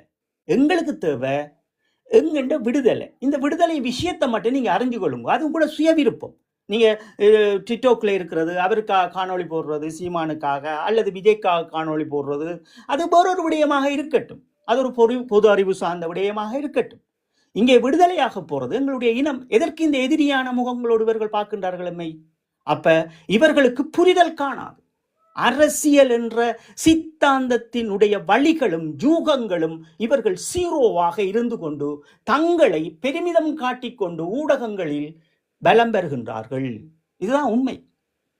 தங்களை ஒரு யூடியூப்பாளராக, தங்களை ஒரு இணையதள ஆசிரியராக, தங்களை ஒரு அரசியல்வாதிகளாக முட்டாளாக்கி கொண்டு இங்கே மடிந்த 50,000க்கு மேற்பட்ட மாவீரர்களுடைய இலட்சியத்தை இங்கே துடைத்தறிகின்றார்கள். அடுத்த விடயமான அவர் இப்போ மிகவும் ஒரு கேவலமான மனிதர் என்றதை மீண்டும் மீண்டும் அடையாளப்படுத்தி கொண்டு இருக்கிறார். அதுல தான் இங்க தைரியமா நிக்கிறேன், தன்னை கையை வைக்குங்கோ, இது நீங்க எல்லாம் ஆம்பளியெல்லாம் எல்லாம் தகாத வார்த்தையெல்லாம் இதென்றா அதை எதிர்த்து வேற தூக்கி பிடிச்சார்கள். 1 வருஷத்துக்கு முதல் வேற தலைக்கு மேல தூக்கி பிடிச்சார்கள் எல்லாம் இப்ப இவருக்கு எதிராக ஒரு இதை வீடியோக்கள் போட்டு கொண்டு இருக்கணும். அவர்கள் செய்யறது சரியா? அவர்கள் இப்போ அவருக்கு பின்னால்தான் நிக்கணுமா இல்ல திருந்தி இருக்கணுமா? இதுல நீங்க எப்படி பாக்குறீங்க? தரன், இவர்கள் இந்த யூடியூப்பாளர்களும் இந்த டிக்டாக்காளர்களும் கண்டிப்பா இந்த எங்களோட இந்த கருத்தரங்களை இணைஞ்சு கொள்ளுங்க.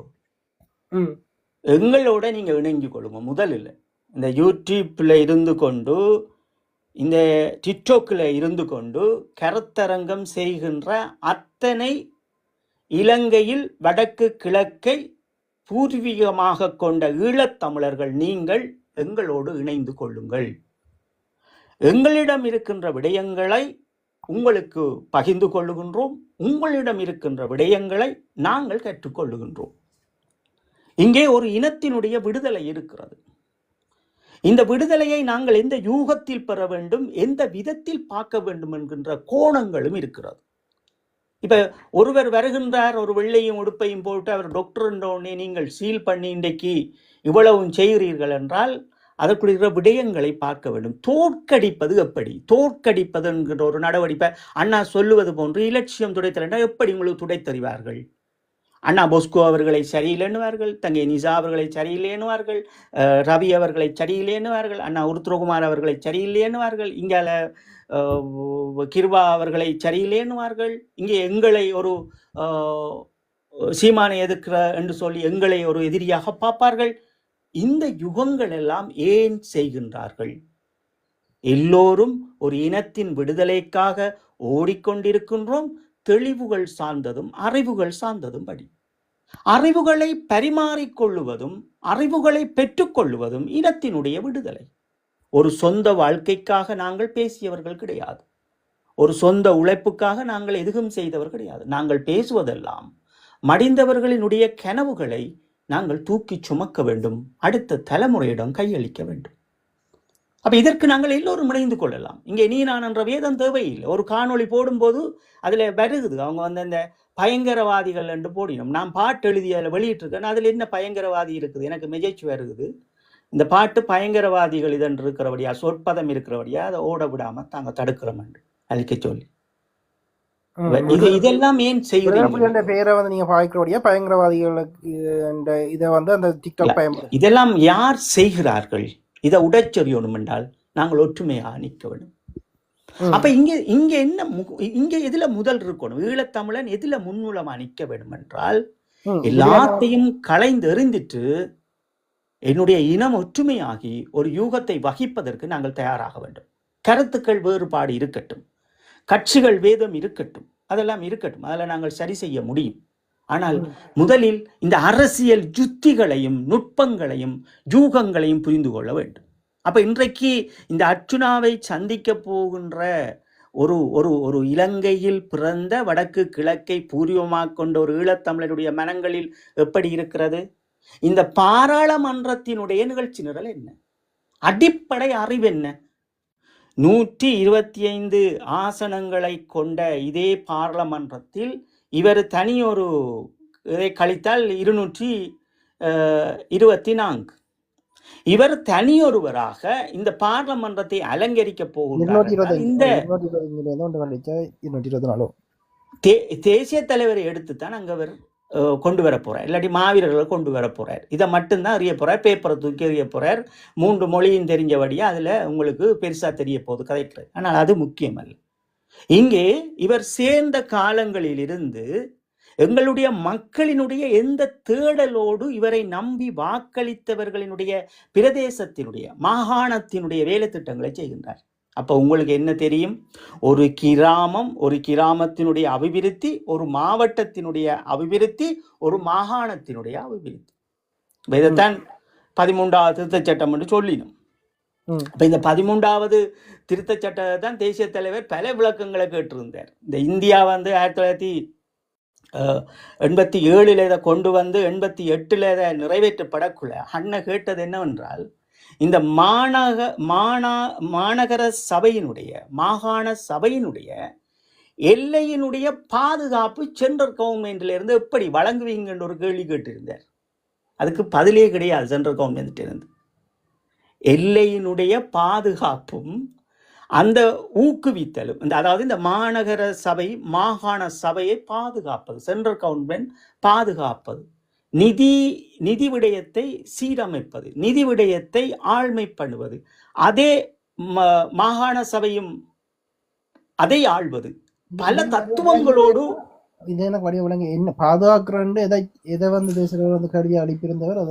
இப்ப எல்லைகள் இருக்குத்தானே. இப்ப எங்கட மாநகர சபை என்பதற்குரிய எல்லை இருக்கிறது, மாகாண சபைக்குரிய எல்லை இருக்கு. இப்ப வடமாகாணம், கிழக்கு மாகாணம் என்று சொல்லக்குள்ள எங்களுக்கு வந்து மாகாணத்தினுடைய எல்லையோடு தான் இவர்கள் நிற்க வேண்டும். இலங்கையினுடைய சென்ட்ரல் கவர்மெண்ட் அதோடு தான் நிற்பார்கள். அப்படித்தான் உலக தேசம் எங்கும் வந்து இந்த மாகாண ஆட்சியை வரையறுக்க பெற்றவர்கள் எல்லாம் அப்படித்தான் நிற்கிறார்கள். அதுக்குள்ள சென்ட்ரல் கவர்மெண்ட்டுக்குள்ள கொண்டு வந்து, ஆனா நிதிக்கு கூட ஒரு தனி குழுக்களாகவே வைத்திருப்பார்கள், சரியாகவே குறிப்பார்கள், கல்வி ரீதியாக நிதி ரீதியாக, நிலந்தர அபிவிருத்தி ரீதியாக இப்படி பல விடயங்கள் இருக்கிறது. இது இது எதுக்குமே இந்த அரசாங்கம் செய்யாது. இவங்க நினைக்கிறோம்னு சொன்னால் இலங்கையை பொறுத்தளவுல, இலங்கையில் இன்னொரு விஷயத்துக்கு உங்களுக்கு சொல்லிடுறேன் என்னென்னா, இலங்கையை பொறுத்தளவில் தரன் ஒரு விடயம் நடந்தது என்னென்றால் 1948 இந்த இலங்கை விடுதலை ஆகுது. இந்த விடுதலை ஆகின பிறகு தமிழில் விடுதலை புலிகள் இதுக்குள்ளே வரியினம். இந்த விடுதலை புலிகளை பற்றி பேசுகிற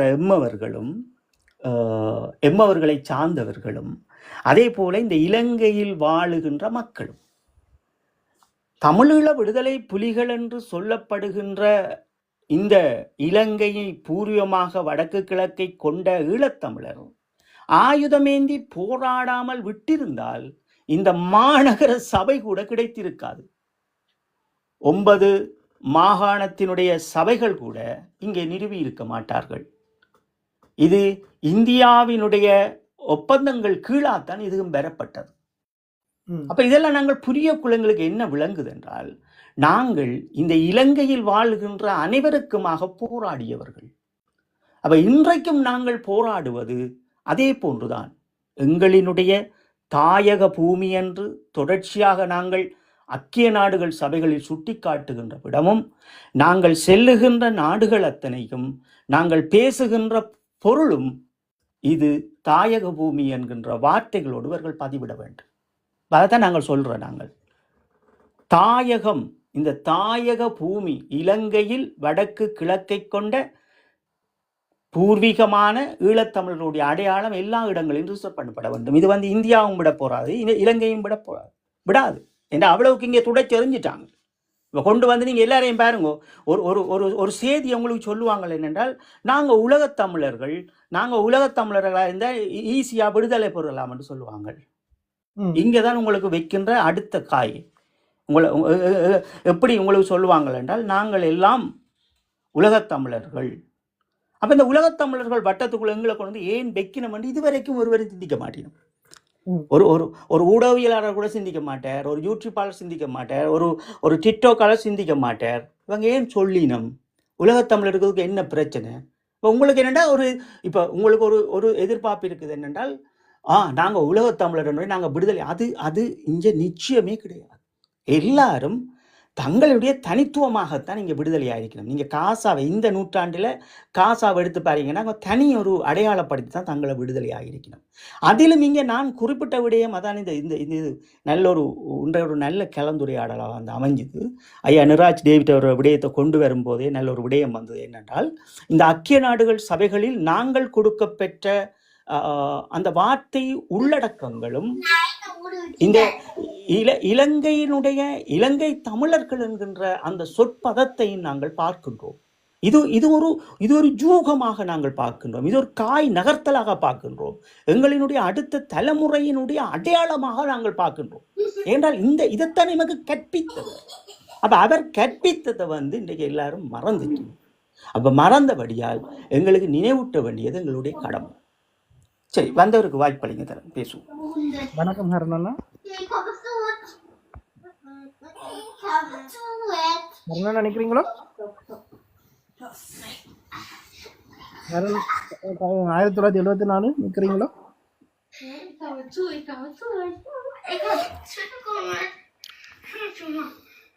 இல்லைண்ணா, நீங்கள் கதைங்க. ஓகேண்ணா.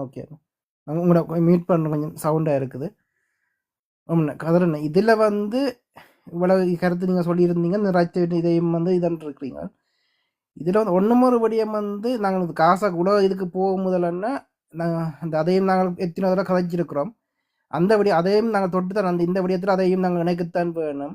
ஜேமனில் இருந்து ஒரு நிசாண்ட சகோதரி அவள் அனுரா ஐநா இதில் பேச்சை ஐநா இதில் நியூயார்க்கில் பேசின பேச்சை அவள் படம் காட்ட வேண்டாமான்னு நடிப்புன்னு சொல்லி அவள் வெளிப்படையாக எங்களை மாதிரி அவள் தன் கருத்தை பகிர்ந்திருந்தவ.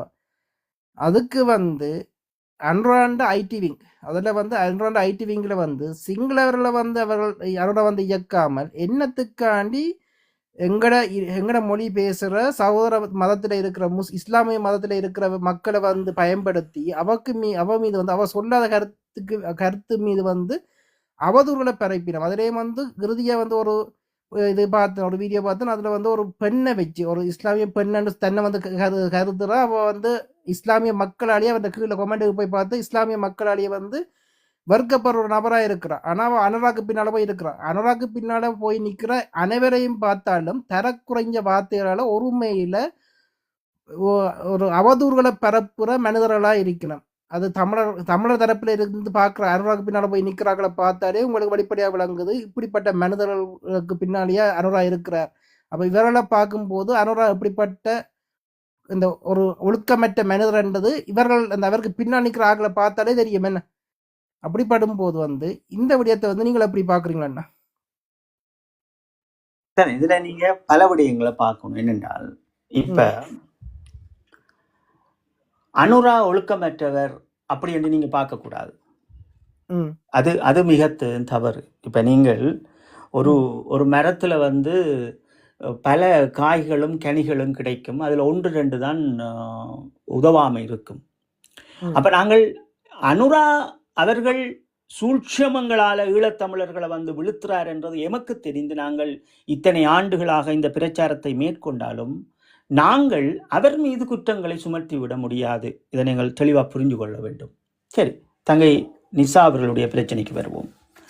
இந்த என்னென்றால் இந்த ஈழத்தமிழர்களுடைய இந்த விடயத்தில் இந்த பெண்களுக்கு முக்கியத்துவம் கொடுப்பதில்லை. அது நீங்கள் எங்களினுடைய அக்கா ஆனந்தி சசிதரன் அவர்களாக இருந்தாலும் சரி, ஏதோ ஒரு வகையில் பாராளுமன்றம் உள் சென்றாலும் கடைசியில் வேட்டியை கட்டியவர்கள் எல்லோரும் அவரையும் ஓட விட்டது போன்ற ஒரு காயை நகர்த்துவார்கள். இப்படி பலர் எங்களுடைய மண்ணில் பெண்களாக எழுந்து வருகின்ற போது அடித்து நொறுக்கினார்கள். அதனால் தான் ஒரு சில பெண்கள் இலங்கையினுடைய பெரிய கட்சிகளோடும் சிங்கள கட்சிகளோடும் இணைந்து நின்று காலங்களை கடத்தினார்கள். இது ஒரு வரலாறு. ஆனால் இந்த போராட்டம் முடிந்த பின் இந்த நிசா போன்ற பிள்ளைகள் ஒரு சிலர் தான் இந்த ஊடகத்தில் இந்த உணர்வுகளை கடத்துபவர்களாக இருக்கிறார்கள். இப்ப மாவீரர்களுடைய பாடல்கள் என்றாலும் அல்ல, மாவீரர்களுடைய ஒரு பாடலினுடைய வரியை வெளியில் கொண்டு வர வேண்டும். என்னென்று கொண்டு வருவது? இப்ப நாங்கள் எழுதுகின்ற பாடல்கள் அத்தனையும் விடுயினம் இல்லை, ஓடவே விடுவதில்லை, தடை பண்ணி கொண்டே இருக்குது. அப்ப ஒரு பாடலினுடைய ஒரு வரியை ஏனும் உணர்வோடு கடத்த நினைக்கின்ற ஒரு பெண் பிள்ளையினுடைய ஊடக சுதந்திரத்தை அது எல்லோரும் வரவேற்க வேண்டும். இப்ப நாங்கள் ஈழத்தமிழர்களுடைய சார்பில் யாருமே போய் நாங்கள் முஸ்லிம் பிள்ளைகளையோ அல்லது சிங்கள பிள்ளைகளிடமோ நாங்கள் கேள்வியை கேட்டவர்கள் கிடையாது. அது கருத்து அவர்களுடைய சுதந்திரம். இங்கே நிசா அவர்கள் ஏன் பேசுகிறார்கள் என்ற புரிதலே அவர்களுக்கு இல்லை. இதுதான் இங்கே பிரச்சனை. இது புரிதலே எம்மவர்களுக்கே கிடையாது. அதை நான் சொல்லியிருப்பேன் உங்களுக்கு. நாங்கள் தொடர்ச்சியாக சகோதரர் சீமான் அவர்களை தட்டி காட்டுகின்ற போது எம்மை அவர்களை எதிரியாக நினைக்கின்றார்கள். அதே போன்றுதான் இதுவும். இப்ப ஒரு கதிரண்ணாவினுடைய யூகம் என்ன, தேசிய தலைவர் அவர்கள் கற்றுக் கொடுத்த விடயங்கள் என்ன, இந்த இனம் எப்படி விடுதலையாகின்றது என்பதை இன்று கண்கூடா பார்க்கின்றார்கள். இன்று இந்த காசா விடுதலை பெறுகின்றதையும் ஒவ்வொருவரு எந்த மொழியிலிருந்து அவன் பிறந்தான் என்றது அல்ல, அவன் பேசுகின்றான் என்றது அல்ல, அவனினுடைய கோஷம் காசா என்று கத்துகின்ற கோஷம் மட்டும் விடுதலையாக பெற்றிருக்கிறது. இதைத்தான் நாங்கள் சொன்ன. நாங்கள் ஈழத்தமிழர்களே, எங்களுக்கு எல்லோரும் இந்தியாவை பொறுத்தளவில் எமக்கு எல்லோரும் தேவை என்பதற்காகத்தான் நாங்கள் அந்த பிரச்சாரங்களை மேற்கொண்டிருப்போம். அப்ப அதே போன்றுதான் இங்கே தங்கை அவர்கள் என்ன சொல்லுகின்றார்கள் என்றால், இந்த ஜனாதிபதி அவர்கள் ஐக்கிய நாடுகள் சபைகளினுடைய மனித உரிமை பேரவையில் உரையாற்றி செல்கின்றார். இதை இங்கே இருக்கின்ற ஒரு முக்கியமான விடயம். ஏனென்றால் இப்ப அவர் யூரோப்பில் எல்லோரையும் பார்த்து கொண்டிருப்பவர்கள், எல்லோரும் வாழ்றவர்கள். ஒரு ஜனாதிபதி என்றால் ரோட்டிலே திரிவார்கள், ஒரு சும்மா ஷர்ட்டோடு ஒரு இது கோட்ஸை போட்டு அப்படியே திரிகிறவர்கள் தான் இங்கே இருக்கின்றவர்கள். இப்ப இவர்கள் எல்லோரும் தங்கள் மக்களுக்கு ஒரு வாழ்வியலையை கொடுக்கின்றவர்கள். அது இப்ப இடம்பெயர்ந்து வந்து வாழ்கின்ற மக்களுக்கும் அடிப்படை வாழ்வை கொடுத்து விட்டு அவர்கள் போய் பேசும்போது அது அங்கே வலுவாக்கப்படும். அப்ப இதை பார்த்து வளர்ந்த பிள்ளையினுடைய மனங்களில் இருக்கின்ற விதம் என்னவென்றால், தரன் இங்கேதான் நாங்கள் உற்று பார்க்க வேண்டும்.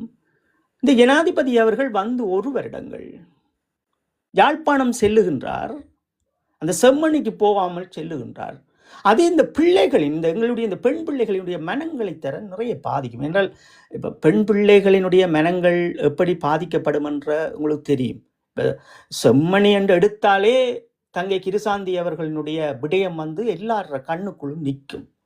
அப்போ அந்த ஏக்கம் ஒரு புறம். இன்னொரு புறம் இன்னும் இவர்கள் ஒரு நீதியை கொடுக்காமல் ஒரு வருடங்களாக எம்மை இழுத்தடித்து செல்லுகின்ற விடயங்களும் எம்மை துடைக்கின்ற விடயங்களையும் ஏதோ ஒரு வகையில் அவர்கள் உற்று நோக்குகின்றார்கள்.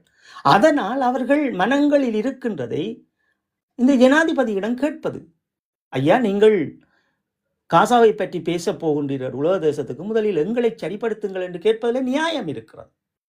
அங்கே அவர் பேசுகின்ற போது அவர் என்ன வழியை சொல்லுகின்றார் என்றால், எங்களுடைய சகோதர இஸ்லாமியர்களினுடைய விடயத்துக்குள் வருகின்றார். ஏனென்றால் அவர் குறிப்பிடுகின்ற விடயம் என்றால் அவர்கள் எல்லோரும் என்னவென்றால் தாங்கள் இஸ்லாமியர்கள் தங்களுக்கு என்ற ஒரு மொழி அடையாளம் தெரியாது என்றது போல் பலர் பேசுகின்றார்கள். ஆனால் உண்மையான எங்களுடைய இந்த ஈழ மண்ணில் பிறந்த எங்களுடைய இந்த தாயக பூமியினுடைய ஈழத்தமிழர்கள் என்று அழைக்கப்படுகின்ற இஸ்லாமியர்கள் மதத்தால் மட்டுமே அவர்கள் இறைவ வழிபாட்டை நிற்பவர்கள் மட்டுமே தங்களை ஒரு ஈழத்தமிழர்களாக அடையாளப்படுத்துகின்றார்கள். இப்ப வருகின்ற ஜெனரேஷன் உருவாகி கொண்டு வருகின்றார்கள். இது ஹிஸ்புல்லாவின் காலத்தில் ஒரு மிக பெரும் எதிர்ப்பாக இருந்த இந்த அலை இன்று குறைந்து அவர்கள் ஹிஸ்புல்லா யாரு, தங்களுக்கு தேவையில்லாத விடயங்கள் எல்லாம் ஊட்டியிருக்கிறார்கள் என்று புரிந்து கொண்டு இன்றைக்கு பல ஊடகங்களால் தங்களை ஒரு தமிழனாகவே அடையாளப்படுத்துகின்றார். அதை நாங்கள் வரவேற்க விடயம். ஆனால் இவர் கேட்கின்ற விடயம் என்னவென்றால், உண்மையிலே நீங்கள் பாருங்கள், இன்றைக்கு இவ்வளவு பேர் இந்த பிள்ளைக்காக அது ஒரு பெண்ணை எப்படி பேச வேண்டும் என்ற ஒரு நாகரீகம் அல்லாமல், அதை நான் உங்களுக்கு தொடர்ச்சியாக சொல்லுவேன், ஒருவருக்கு மொழி அடையாளம் என்பது இருக்க வேண்டும், அந்த மொழிக்குரிய கௌரவத்தை கொடுக்க வேண்டும். அப்ப இவர்கள் எதுகுமென்று ஒரு பெண் பிள்ளை துணித்தலாக ஒரு கருத்தை வெளியிடுகின்ற போது இவர்கள் அதை மூடி மறைப்பதற்கு ஓடி வருகிறார்கள் என்றால், அனுராக்காக இது அனுரா செய்ய போறது கிடையாது. அப்ப நாங்கள் அந்த இடத்திலும் நாங்கள் எல்லாத்துக்கும் அனுராவை நாங்கள் சொல்லி கொண்டு போக முடியாது. ஒரு மரத்தில் எல்லாம் இருக்கும், நல்ல காயம் இருக்கும், நல்ல பூவும் இருக்கும், கூடாதும் இருக்கும். அப்ப இவர்கள் அதை பயன்படுத்துகின்றார்கள். இந்த ஆக்டிவிங் டீமாக நிற்பவர்கள் தங்களினுடைய அந்த லைக்குக்காக ஒரு நல்ல கருத்தா வைக்கலாம். சகோதரி அவர்களே, நீங்கள் அப்படி என்று வைப்பதுதான் முறை. ஆனால் நீங்க பார்த்தீங்கள் என்றால் எல்லாம் டேஷ் டேஷ் டேஷ். அப்ப இவர்களுக்கு மொழியினுடைய பற்றும் கிடையாது, ஒரு தனி மனித ஒழுக்கமும் கிடையாது, அவர்களுடைய குடும்பத்திலும் கூட அவர்களுக்கு ஒழுக்கம் கிடையாது. அப்ப இவர்கள் எல்லாமே என்று முந்தி அடித்துக்கொண்டு ஊடகங்களில் ஓடி பேசுகின்றார்கள் என்றால், இப்படியான எங்களுடைய தமிழர்கள் இனியும் வரக்கூடாதுன்றதை கவனமா இருக்கு. இப்ப அந்த பிள்ளைக்கு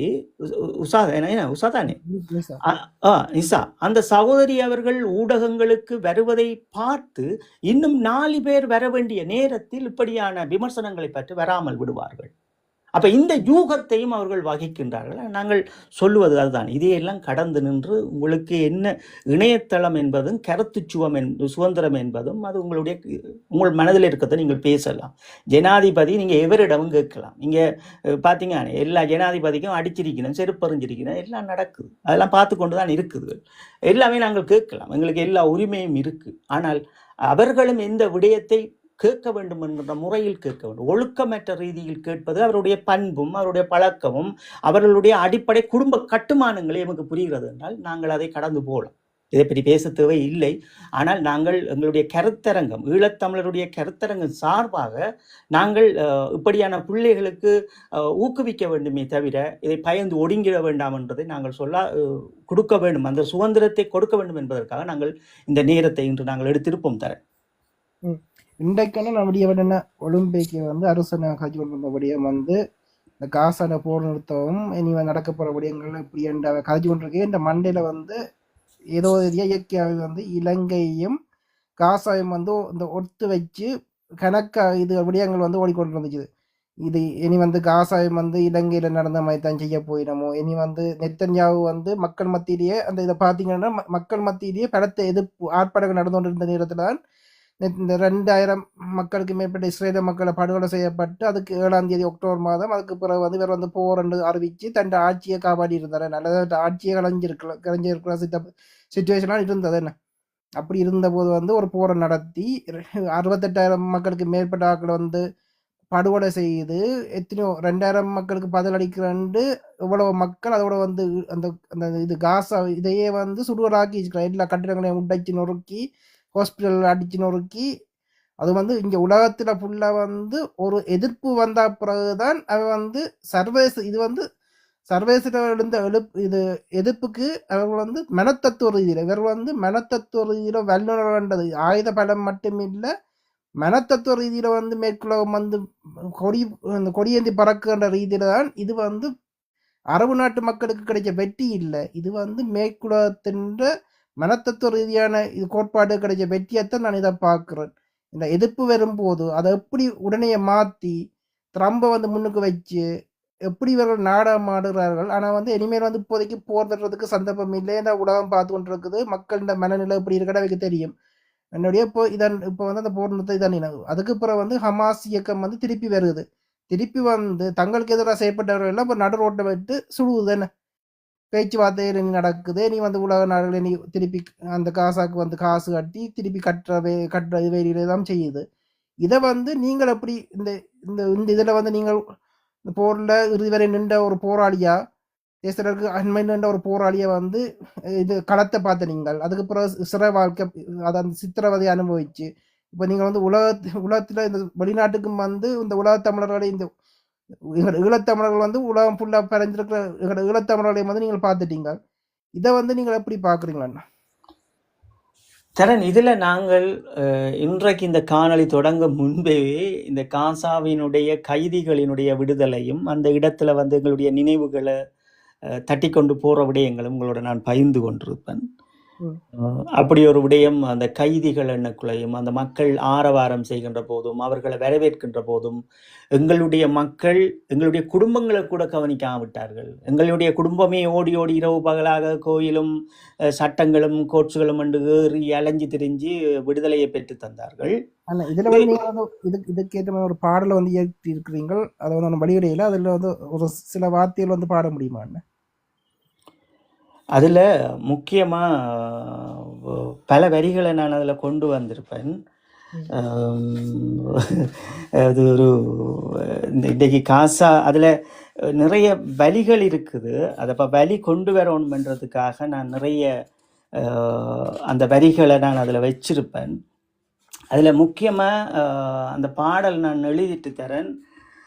அது என்னுடைய குரலாலே வெளியிட வேணும் என்றுட்டு திருப்பி அதை பாடி சரி பண்ணி எடுக்க வேணும். அதில் என்னென்றால் அதில் ஒரு வரி என்னென்றால் கரைதனில் சிதைந்தவர் சிறையினுள்ளே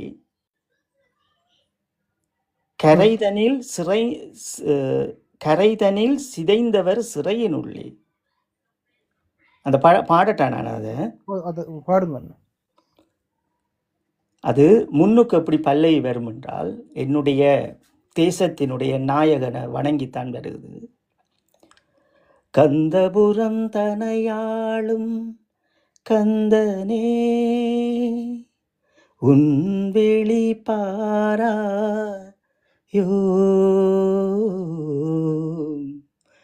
உன் வெளி பாராயோ மடிந்தவரோலங்கள்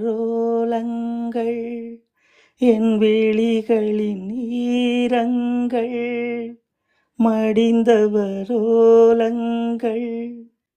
என் விழிகளின் ஈரங்கள் மாற்றிடவாராயோ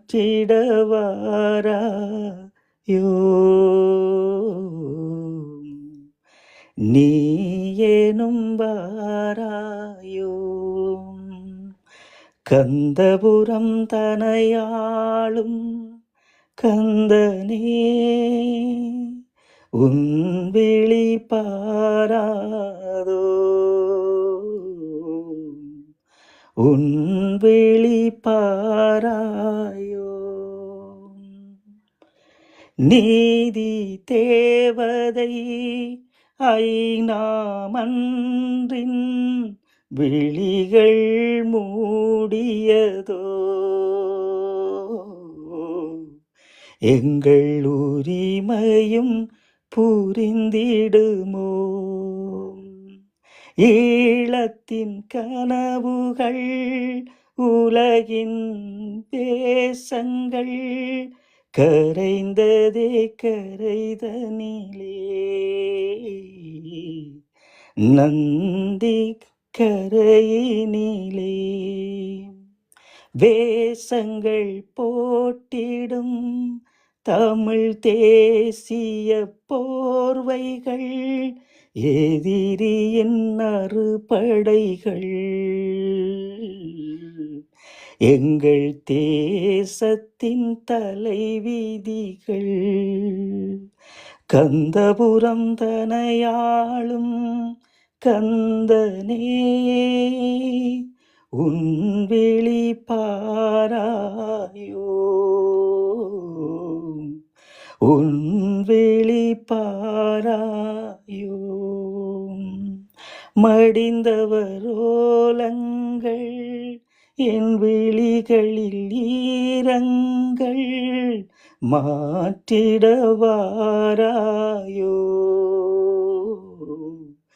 நீ எனும் வாராயோ சுயநல தேசமாய் மாறுதே ஈழமே இவர் மனங்களை மாற்றாயோ வீரர் தியாகங்கள் காப்பாயோ கரைதனில் செய்தைந்தவர் சிறையின் உள்ளே காலங்கள் அறிந்தவனே எங்கள் வேதனை புரிந்தவனே உன்னினல் தேடி அமர்ந்த தாயின் உள்ளம் புரிந்தவனே எங்கள் தேசத்தின் காவலனே கந்தபுரம் தனையாளும் கந்தனே உன் விழி பாராதோ உன் விழி பாராயோ மடிந்தவரோலங்கள் என் விழிகளில் ஈரங்கள் மாற்றிடவாராயோ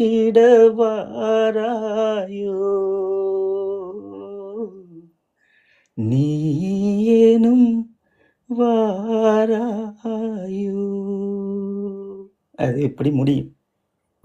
இதில் வந்து இது நம்பிக்கை இதுகள் வந்து அதுக்குள்ள பதிவு செய்திருப்பீங்கன்னா இது மனதில் இருக்கிற வலிகள் என்னென்றால், இந்த காசாவில் இருக்கிற இந்த போர் முடிந்த பிறகு தமிழர்கள் கற்றுக்கொள்ள வேண்டிய விடயங்கள், இதில் நிறைய விஷயங்கள் தமிழர்கள் கற்றுக்கொள்ள வேண்டும்.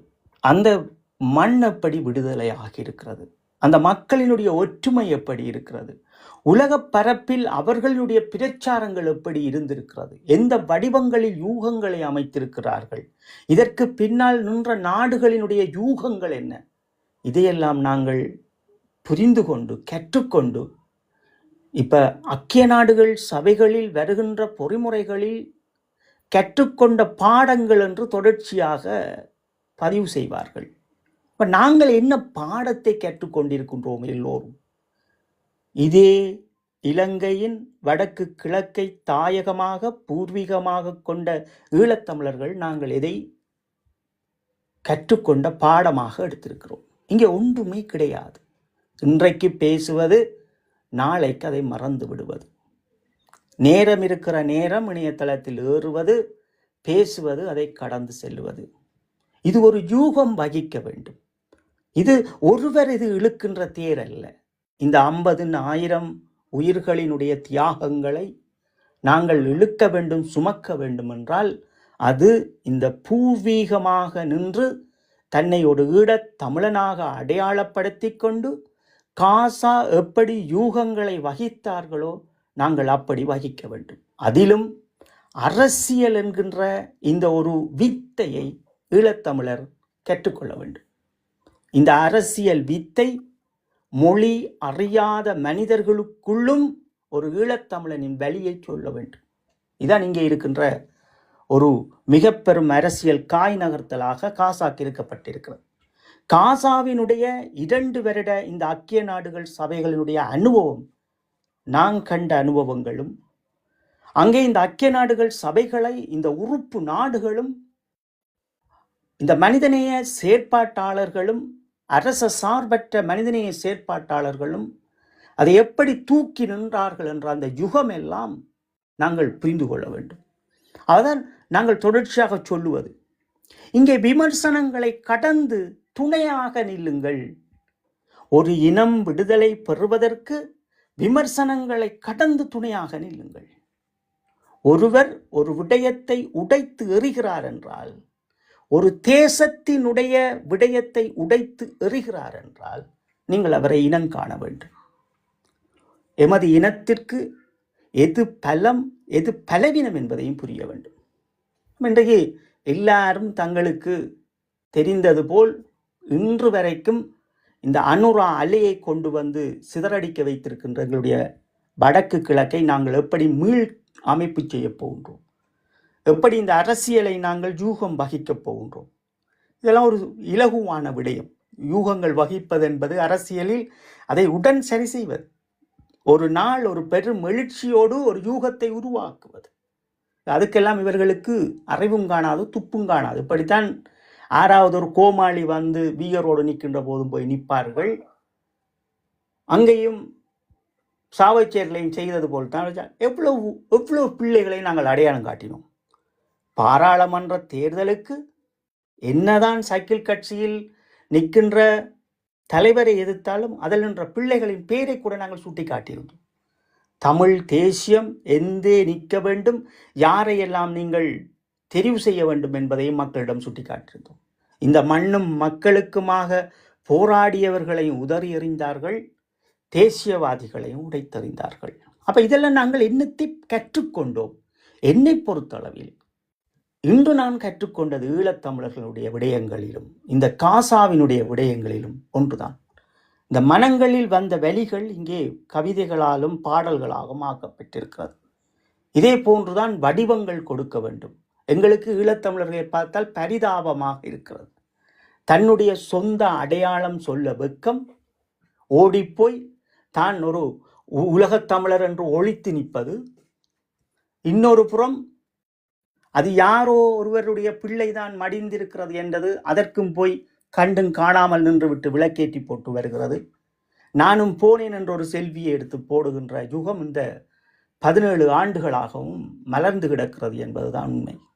அதனால் உலக தேசம், இலங்கை அரசாங்கம், இந்தியா மிக நுட்பமான முறையில் இந்த காய்களை நகர்த்தி உங்களை இந்த இடம் வரை கொண்டு வந்து விட்டிருக்கிறார்கள்.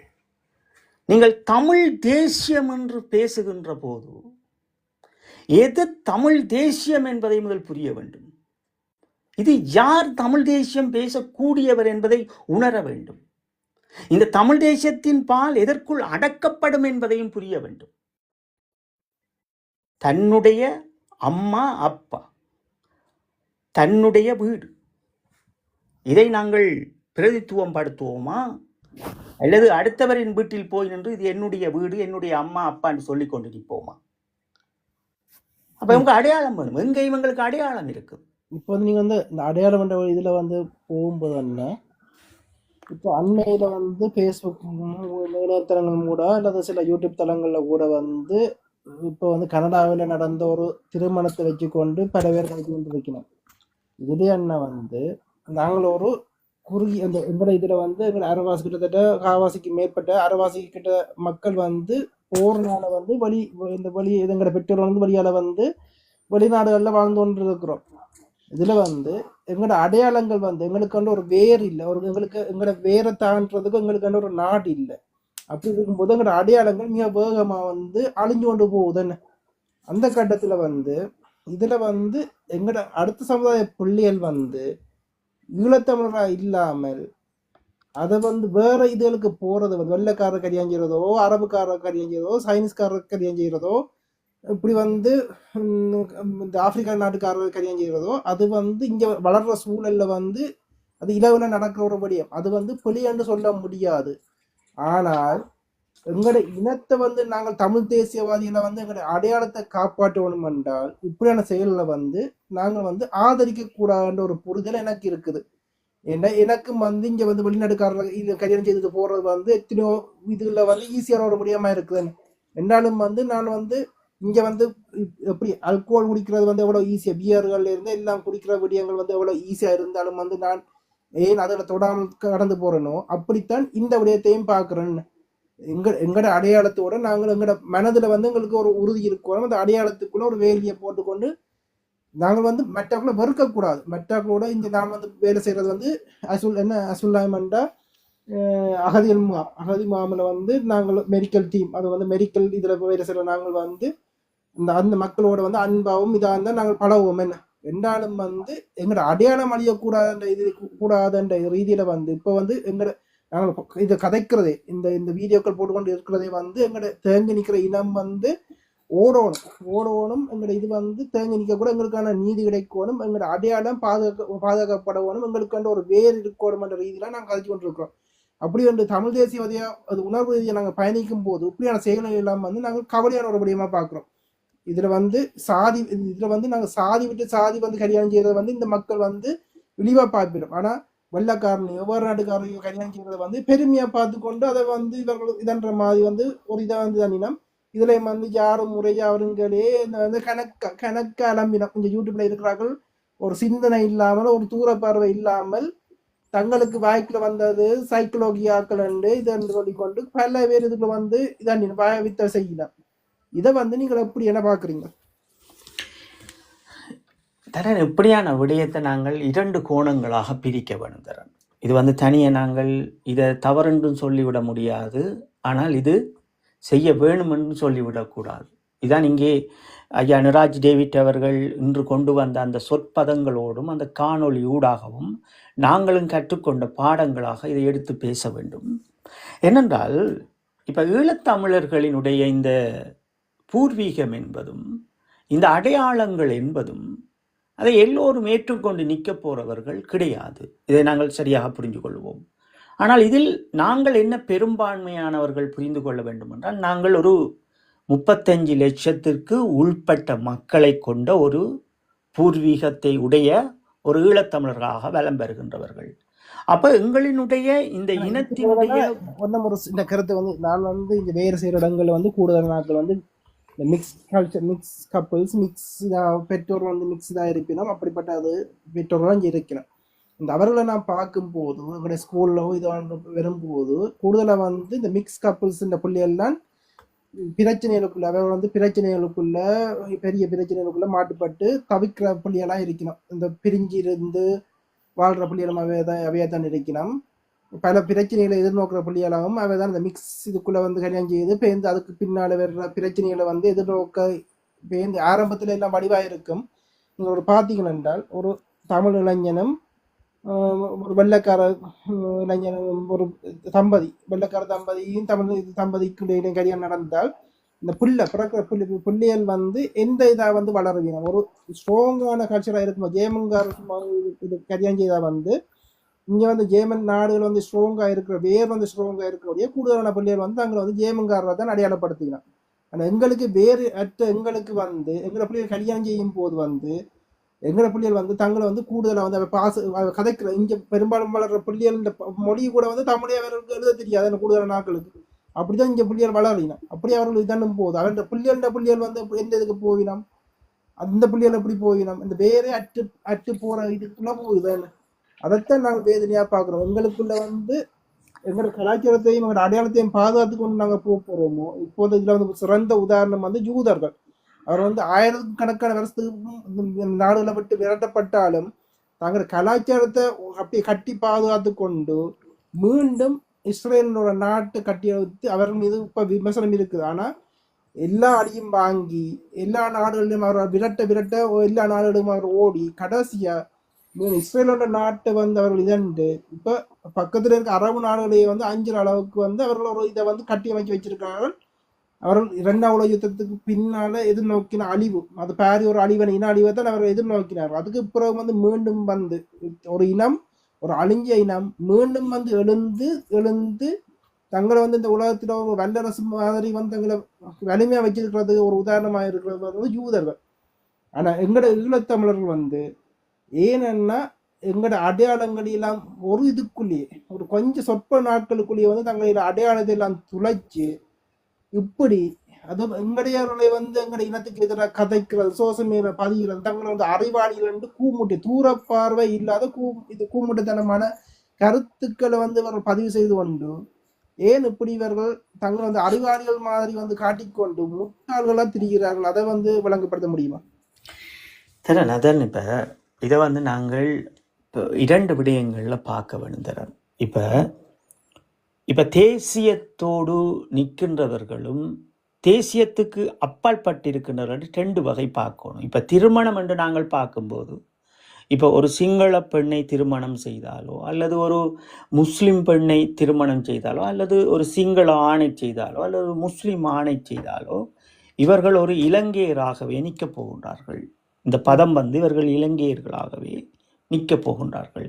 இதை தவிர்த்து ஏனையவர்கள் வந்து ஒரு பிள்ளை வேறொரு நாட்டில் பிறந்து அந்த பிள்ளை வளருகின்ற கலாச்சாரங்களோடு ஒற்று வளர்கின்ற போது அது ஒரு சுவிஸ் அடையாளத்தோட பிரெஞ்சு அடையாளத்தோடு வாழப்போகின்றார்கள். இதில் என்னவென்றால் பெற்றோரும் தேசியத்தை தான் ஊட்டப் போகிறார்கள். இவர்களினுடைய நாட்டில் பிறந்த நாட்டவரும் எங்களினுடைய தேசியத்தை தான் ஊட்டப் போகின்றார்கள். ஏனென்றால் நான் இங்கே வந்து 2 வருடங்களாக பல ஆய்வுகளை பாடசாலைகளில் மேற்கொண்டிருந்தேன். அதில் முதலாவது விடயத்தை அவர்கள் பாடசாலைகளில் கொண்டு வருவதே ஒரு தாய்மொழியை பேசுகின்ற ஒரு தத்துவத்தை தெளிவாக புரிஞ்சு கொள்ளணும் இதில் என்று. அப்போ உலகமும் என்ன சொல்ல வருகிறார்கள் என்றால் உங்களினுடைய கலாச்சாரங்களும் உங்களுடைய மொழியும் உங்களுடைய மாண்புகளும் இருந்தால்தான் நீங்கள் உங்களுடைய ஒரு அடையாளத்தோடு வாழ்வீர்கள் என்ற ஒரு தத்துவம் உலகமெங்கும் இருக்கிறது. இப்போ அவர்கள் எமக்கு திணிக்கவில்லை, எதையும் யாரும் திணித்தவர்கள் கிடையாது. ஆனால் ஒரு வயது வந்த பிறகு ஒரு பிள்ளை ஒரு வாழ்க்கை துணையோடு அவர் செல்லுகின்றார். இது ஒரு பதம் இருக்கட்டும். ஆனால் இதனால் என்ன நடக்கிறது என்பதை நாங்கள் முதல் பார்ப்போம். எப்படி என்றால் ஒரு 35 லட்சம் தொகையை கொண்ட ஒரு ஈழத்தமிழன், அவனுக்காக மடிந்தவர்கள் ஒரு 50,000, அதற்காக மடிந்த மக்கள் என்று ஒரு யுகம் இருக்கிறது. இந்த யுகத்தோடு நாங்கள் இந்த வடிவத்தை அமைத்து கொண்டு எங்களுடைய கலாச்சாரம் பண்பாடுகள் ஒழுக்கம் என்று நாங்கள் வாழப்போகின்றோமா அல்லது எங்களுக்கு ஒரு தனிப்பாதைக்குள் நாங்கள் போகப் போகின்றோமா என்றது எம்மை நாம் சுய ஒழுக்கம் செய்து கொள்வது. இது பெற்றோரும் கிடையாது அல்லது இன்னொரு நண்பரும் கிடையாது. அது 18 வயதாகிய பிறகு அவர் தான் எடுத்துக்கொண்டு போற விடயம். இந்த உணர்வு அவருக்குள் ஊட்டப்பட வேண்டும். நான் ஒரு திருமணம் செய்தால் அது என்னவனாகவே இருக்க வேண்டும், என் மண்ணை சார்ந்தவனாக இருக்க வேண்டும். நான் ஒருவரை திருமணம் செய்தனென்றால் அவள் எனக்குரியவளாக என் தேசத்துக்குரியவளாக இருக்கும் என்ற சில மாண்புகளை கடைப்பிடித்து நன்றி கடன் தீர்த்தல் என்கின்ற ஒரு விடயம் இங்கே உள்ளடக்கப்படும். ஒரு மனிதன் பிறக்கிறான் இறக்கிறான் என்று எங்கேயோ போய் இறக்காமல் நாங்கள் அந்த பக்குவங்களோடு அதை செய்ய வேண்டும். ஏனென்றால் இறக்கின்ற ஒவ்வொரு உயிருக்கும் தாங்கள் என்ன செய்கின்றோம், சம்பிரதாயங்கள் அடிப்படையிலேயே நிகழ்வுகளை செய்ய வெளிக்கிட்டிருக்கின்ற இந்த சமூகத்துக்குள் அதையும் நாங்கள் கற்றுக்கொள்ள வேண்டிய தேவை இருக்கிறது. இது ஒரு பெரிய ஒரு விவாதமாக கூட இருக்கும். ஆனால் நாம் எதை கற்றுக்கொண்டோம், ஈழத்தமிழர்கள் எதை கற்றுக்கொண்டோம் என்று பார்க்க வேண்டும். இங்கே 2 விடயங்களை பார்க்க வேண்டும். ஒன்று, விடுதலை பெறாத ஒரு இனம் இப்படியான கலப்பு திருமணங்களை செய்து கொண்டு மத்தியில் உணர்வுகளை கடத்துவதற்கும் இது ஒரு வழியாகவும் இருக்கும். இப்ப உதாரணமாக எங்களுடைய நாட்டில் இருந்து வருபவர்கள் ஒரு கார்டு கிடைக்கவில்லை என்றால் வேறொரு நாட்டவரை செய்து கொண்டு இந்த நாட்டில் எங்களுடைய மக்களுக்காக ஒரு வேலை திட்டங்களை எடுத்து செய்யக்கூடிய அளவு பக்குவப்படுத்தி கொண்டு அங்கே நின்று அதை நிலைநாட்டி செய்கின்ற ஒரு தேசத்துக்குள்ளும் இது அடங்கும். அப்ப எதையும் நாங்கள் குறைத்து மதிப்பிட முடியாது. இங்கே நாங்கள் ஒரு மிக தெளிவோடும் பண்புகளோடும் நடந்து கொள்ள வேண்டியது ஒவ்வொரு இளைய சமூகத்தினுடைய கடமை. அதைவிட பெற்றோர் என்னதான் இன்றைய சமூகத்துக்கு ஊட்டி வளர்த்தாலும் அவர்களாக கற்றுக்கொள்ளும் வரை இதிலிருந்து நாங்கள் எதையும் அவர்களுக்கு அறிவுரையாக சொல்லிவிட முடியாது. ஆனால் எமக்கு ஒன்று மட்டும் தெரிகிறது என்னவென்றால், நாம் எதையும் சிதறடிக்கக்கூடாது. ஏனென்றால் ஒரு நிழல் அரசில் வாழ்ந்த இந்த இனத்தை சிதறடித்துக் கொண்டிருக்கின்றார்கள். எல்லா பக்கமும் திரும்பும் திசைகளிலெல்லாம் நீ நான் என்ற பிரிவுகள், ஒரு ஆற்றல் அறிவு சார்ந்த சிந்தனைகள் இல்லாத வடிவங்கள், எல்லாமே எனக்கு தெரியும் என்ற பெருமிதங்கள், நானே எல்லாம் செய்தேன் என்ற அடையாளப்படுத்தல்கள். நீங்கள் உதாரணமாக பாருங்கள், ஒருவரோடு ஒரு பிரச்சனை வருகிறது என்றால் அது ஒருவரோடு மட்டும்தான். நாங்கள் ஒரு ஒரு ஒரு சமூகத்திற்காக ஒரு விடுதலையை தேடி நிற்பவர்கள். நாங்கள் அதை நோக்கி ஓட வேண்டும். இங்கே ஒருவரோடு நாங்கள் தேங்கிவிடக்கூடாது. ஒருவருக்காக இந்த பாசத்தை காட்டிவிடக்கூடாது. அதை நாங்கள் தொடர்ச்சியாக பாருங்கள், ஊடகங்களில் பேசும்போதும் ஐயா என்னுவோம், அக்கை நாடுகள் சபைகளுக்குள் நிற்கின்ற எல்லாரையும் சொல்லுவோம். ஏனென்று பாருங்கள், ஒருவரை மட்டும் நாங்கள் கைகாட்டி சென்று விட முடியாது. ஏனென்றால் அவர்களும் இந்த பொறிமுறைகளுக்காக உள் நின்றவர்கள். அதே போன்றுதான் எங்களுடைய மக்களும் எங்களுடைய அமைப்பும். அதனால் நாங்கள் ஒட்டுமொத்தமாக அதற்குள் பணியாற்றுகள் என்ற ஒரு சொற்பதத்தை கொண்டு வந்திருப்போம். அப்ப இங்கேயும் அப்படித்தான். ஈழத்தமிழர்கள் நாங்கள் எங்களுக்கு பிடித்த அளவு பிடித்ததை இப்படியே கட்டி கட்டி கொண்டு போனோம் என்றால் எங்களுடைய நிலைமை என்ன? அதை அவர்கள் தான் யோசிக்க வேண்டும். அப்ப இந்த இந்த இந்த இந்த மாயை யார் கொண்டு வந்து வைத்திருக்கிறார்கள் என்றால், ஒரு நில அரசில் வாழ்ந்தவர்களையும் எங்களுடைய அண்ணா மேதகு அவர்கள் சொன்னது போன்று இந்த இலட்சியம் துடைத்தல் என்பது இப்படியும் துடைக்கப்படும். நான் இதை இப்படித்தான் பார்ப்பேன். இப்ப எங்களுடைய மக்கள் பெரும்பாலும் ஒரு ஒரு ஒரு மாற்று கலப்பு திருமணத்தை செய்து கொண்டு எங்கள் அடையாளங்களை அதற்குள் சிக்க வைப்பதையும் நாங்கள் ஒரு இலட்சியம் துடைத்தலாகத்தான் பார்க்கின்றோம். ஏனென்றால் ஒரு 2 பெண் பிள்ளையாக இருந்தாலும் சரி, 2 ஆண் பிள்ளையாக இருந்தாலும் சரி, அவர்கள் எங்கள் மக்களோடு அவர்கள் சேர்ந்து நிற்கும் போது அவர்களுடைய குழந்தைகள் என்று எங்களுடைய வம்சங்கள் அப்படியே வீட்டு வினியாக போகிறது, பறந்து வாழப் போகின்றது. அது ஒரு அடையாளமாகவும் பலமாகவும் இருக்க போகிறது.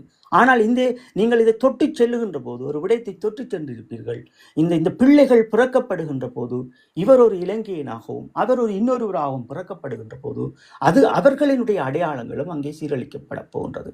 அப்ப இதையெல்லாம் கடந்து இன்றைய யுகத்தில் உலக பரப்பில் மிக முக்கியமா இந்த பிள்ளைகள் வளரும் போது அவர்களுக்குள்ளேயே ஒரு போராட்டத்தையும் இதன் அவர் பிறக்கும் போதே ஒரு போராட்ட வாழ்க்கைக்குள்ள அவர்கள் வர்றார்கள். நீங்கள் அவர்கள் நிறத்தால் கருப்பா இருந்தாலும் அல்லது நடுநிறமா இருந்த போது இவர்கள் நடுவில் நிற்கிறார்கள். இவர் வெள்ளைக்காரரும் இல்லை தமிழர்களும் இல்லாமல் நடுவில் இதண்டு அவர்கள் தங்கள் அடையாளத்தை அவர்களை தேடுற போராட்டத்துக்குள்ள அவர்கள் இதன்றார்கள். மன ரீதியாக எந்த இதை தாங்கள் தேர்ந்தெடுக்கணும், இந்த மனச்சாட்சிக்குள்ளேயே பெரிய போராட்டம் பெறுகுது.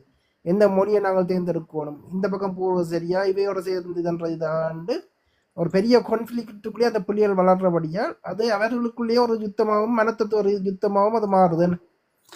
கண்டிப்பா தரேன். அது இந்த சூழல் தான் அப்படி அவர்களை ஏற்படுத்தும். இப்ப என்னென்றால் நீங்க பாருங்கோ, இப்ப ஒரு இணையதளத்துல ஒரு ஈழத்தமிழர்களாக இருந்தால் அவர்கள் தங்களுடைய அம்மாவையோ அப்பாவையோ சொந்தத்தையோ ஒரு நகைச்சுவை போன்று அதையே அவர்கள் ஒரு அலங்கரிக்கப்பட்ட ஒரு தோற்றமான நகைச்சுவையை வீடியோ காணொலிகளை போடுவார்கள். எங்களுடைய மொழியை சார்ந்து போடுவார்கள். அப்ப இதெல்லாம் எங்களையே நாங்கள் உருமதுக்கு சமமானது.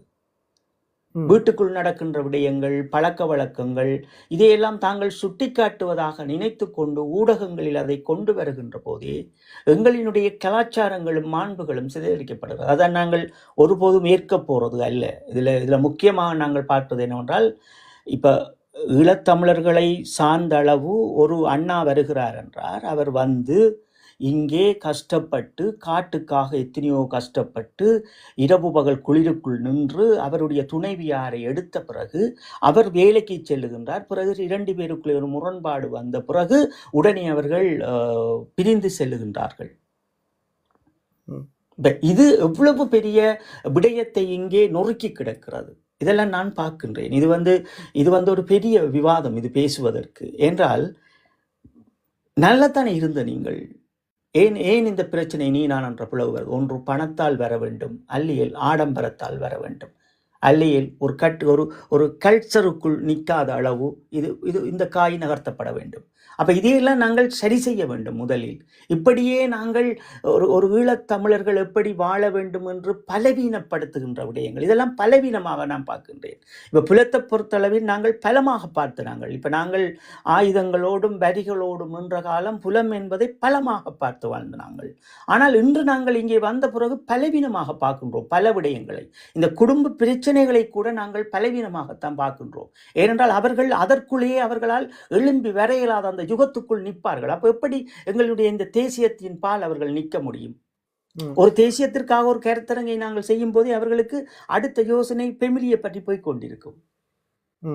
அப்ப எல்லாமே நாங்கள் இங்கே இந்த இந்த அண்ணாதான் அந்த அண்ணாவினுடைய தேசிய தலைவரினுடைய அந்த வார்த்தை அவ்வளவு இலகுவாக அது வந்து விட்டதல்ல. அந்த இலட்சியம் துடைத்தல் என்பது அது எல்லா விடயங்களுக்குள்ளும் அது இருக்கிறது. ஒவ்வொரு ஈழத்தமிழனுக்கும் அது இருக்கிறது. அவனுடைய வாழ்விலும் அவனுடைய செயல்பாட்டிலும் அவனுடைய உழைப்பிலும் அவனுடைய எல்லாத்திலையும் இருக்கிறது. வருமானம், செலவு, வாழ்க்கை, சந்தோஷம், இன்பம், துன்பம் எல்லாத்திலையும் இந்த இலட்சியம் துடைத்தல் இருக்கிறது. அதைத்தான் அவர் அங்கே பதிவு செய்திருக்கிறார். அப்ப இதை நாங்கள் கற்றுக்கொள்ள வேண்டும் என்றால் நாங்கள் தொடர்ச்சியான கருத்தரங்கோடு எங்களுடைய மக்கள் இணைந்து கொள்ள வேண்டும். பலமாக இருக்க வேண்டும். குடும்பத்தில் நாங்கள் பலமாக இருந்தால்தான் எங்களுடைய இனம் பலமாக இருக்கும். இதுதான் உண்மை. அப்ப இதால தான் அந்த காவல்துறையை அது ஒரு நெறிப்படுத்தி அண்ணா அவர்கள் அந்த சிவில் விடயங்களை மிக திறமாக செய்வார். அவர்களுக்கு ஒரு பண்ணை அமைத்து பனிஷ்மெண்டை கொடுத்து மீண்டும் மனைவி பிள்ளைகளோடு விட்டு அவர் அந்த வாழ்வதையெல்லாம் நடத்தை பார்த்து அந்த கிராமத்தில் இருக்கின்ற காவல்துறை சென்று அப்படியெல்லாம் விடயங்கள் எல்லாம் பண்ணுவார்கள். அது ஒரு அழகான, அதை நான் எழுதியிருப்பேன் உங்களுக்கு. அழகான தமிழீழம் என்றதும் பூத்த தமிழீழமங்கள் என்றதும் வாடிய தமிழீழம் என்ற வார்த்தைகளை கொண்டு வருவது அதுக்காகத்தான். அது ஒரு அழகு. அந்த தமிழீழத்தினுடைய அந்த சொற்பதமும் அந்த நில அரசும் என்பது அது ஒரு இந்த இந்த இந்த இந்த இந்த உலகத்திலேயே அப்படி எவருமே வாழ்ந்து விட முடியாது. அது அந்த காலத்தில் எங்களுடைய தேசிய தலைவரோடு வாழ்ந்தவர்களுக்கு தான் அது இது புரியும். ஆனால் எல்லோரும் பார்த்தீங்கன்னா எல்லோரும் வாழ்ந்தவர்கள் தான்.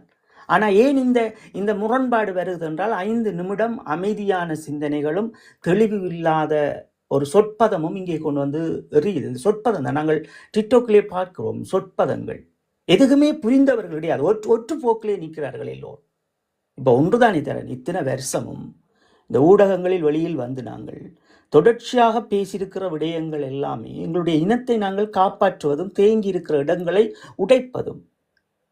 ஆனால் எம்மை ஏன் இவர்கள் எதிரியாக பார்க்க வேண்டும் என்றால் சீமானோடு நிற்பவர்கள் எம்மை எதிரியாகவே பார்ப்பார்கள்.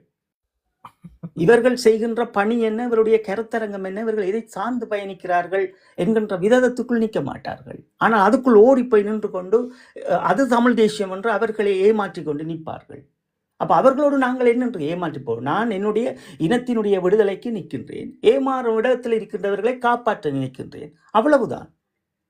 அப்ப அவர்கள் அதை யோசிக்க மாட்டார். அப்ப இப்படித்தான் இங்க குடும்பங்களுக்குள் நடக்கிறது. இந்த பிரிவினைகளோடு பிள்ளைகள் அம்மா அப்பாண்டு இப்படியெல்லாம் நிறைய பிரச்சனைகளை கொண்டு வந்து நாங்கள் பலவீனமானவர்களாக இருக்கிறோம். இப்ப நாங்கள் ஒன்றும் செய்ய முடியாது. இப்ப செய்தது தான். ஆனால் இனி இந்த சமூகம் தன்னை தயார்படுத்த முடியும். அடுத்த சமூகம் தன்னை தயார்படுத்த முடியும். என்னோட வந்து வேலை செய்யற ஒரு நேபாள் நாட்டுக்கார அவருக்கு வந்து 61 வயது.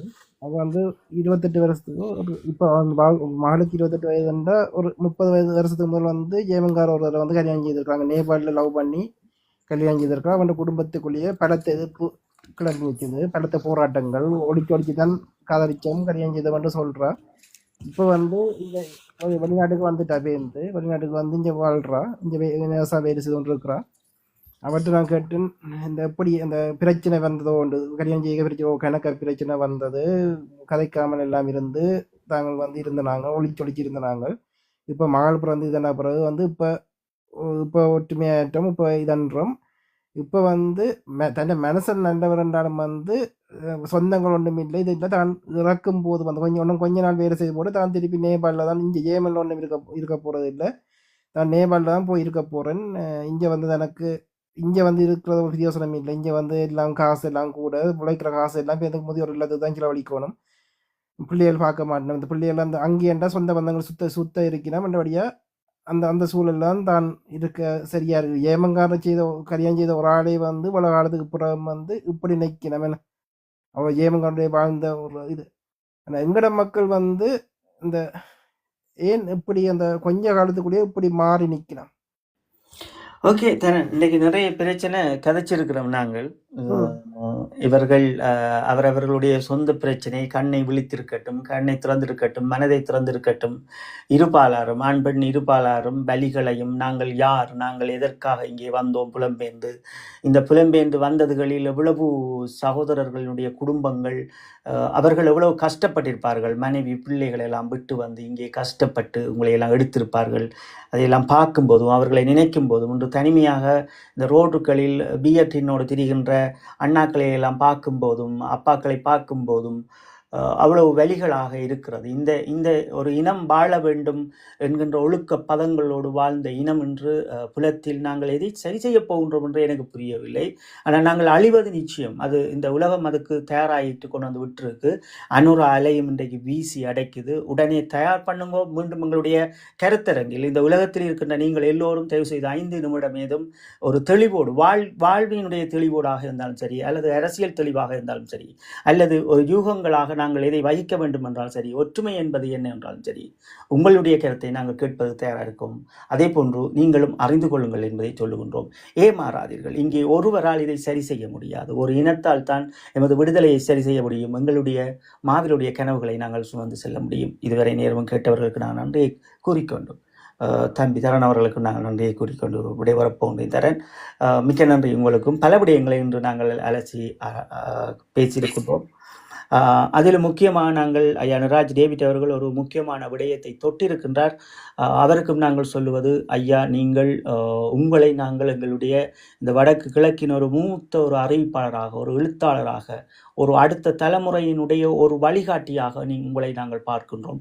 அதற்கு உங்களை தயார்படுத்திக் கொள்ளுங்கள். இந்த கருத்தரங்கை நீங்கள் செய்ததை தொடர்ச்சியாக செய்யுங்கள். இல்லையேல் இந்த கருத்தரங்கு அது சிங்களவர்களினுடைய வசமாக, இந்த அனுர அலையினுடைய வசமாக அது உளவியல் ரீதியாக மாறப்படும். நீங்கள் போட்ட காணொலியை மீண்டும் ஒருக்கள் நீங்கள் செவிசாயுங்கள். அது உங்களுக்கு ஏன் நாங்கள் சொல்லுகின்றோம் என்பதும் புரியும் என்ற அந்த வார்த்தைகளோடும் எங்களுடைய திலீபண்ணா அவர்கள் சொன்னது போன்று எங்களுடைய சுதந்திரத்தை நாங்களே தேடிச் செல்ல வேண்டும் என்ற வார்த்தைகள் ஒன்று நாங்கள் விடைபெறப் போகின்றோம். நன்றி தரேன்.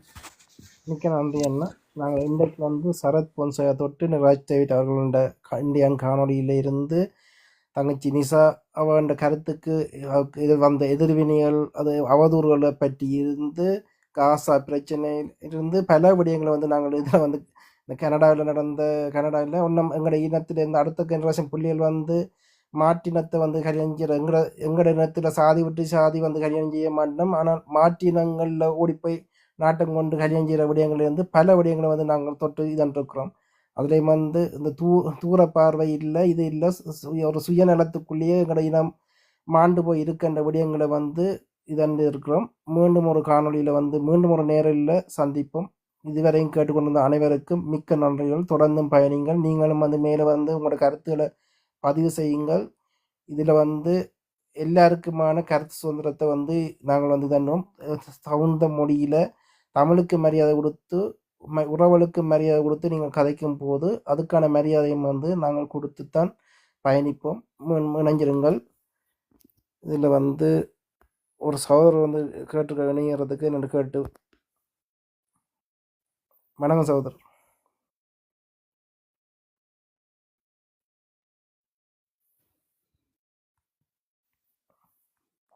யாரோன்னு சொல்லுங்க.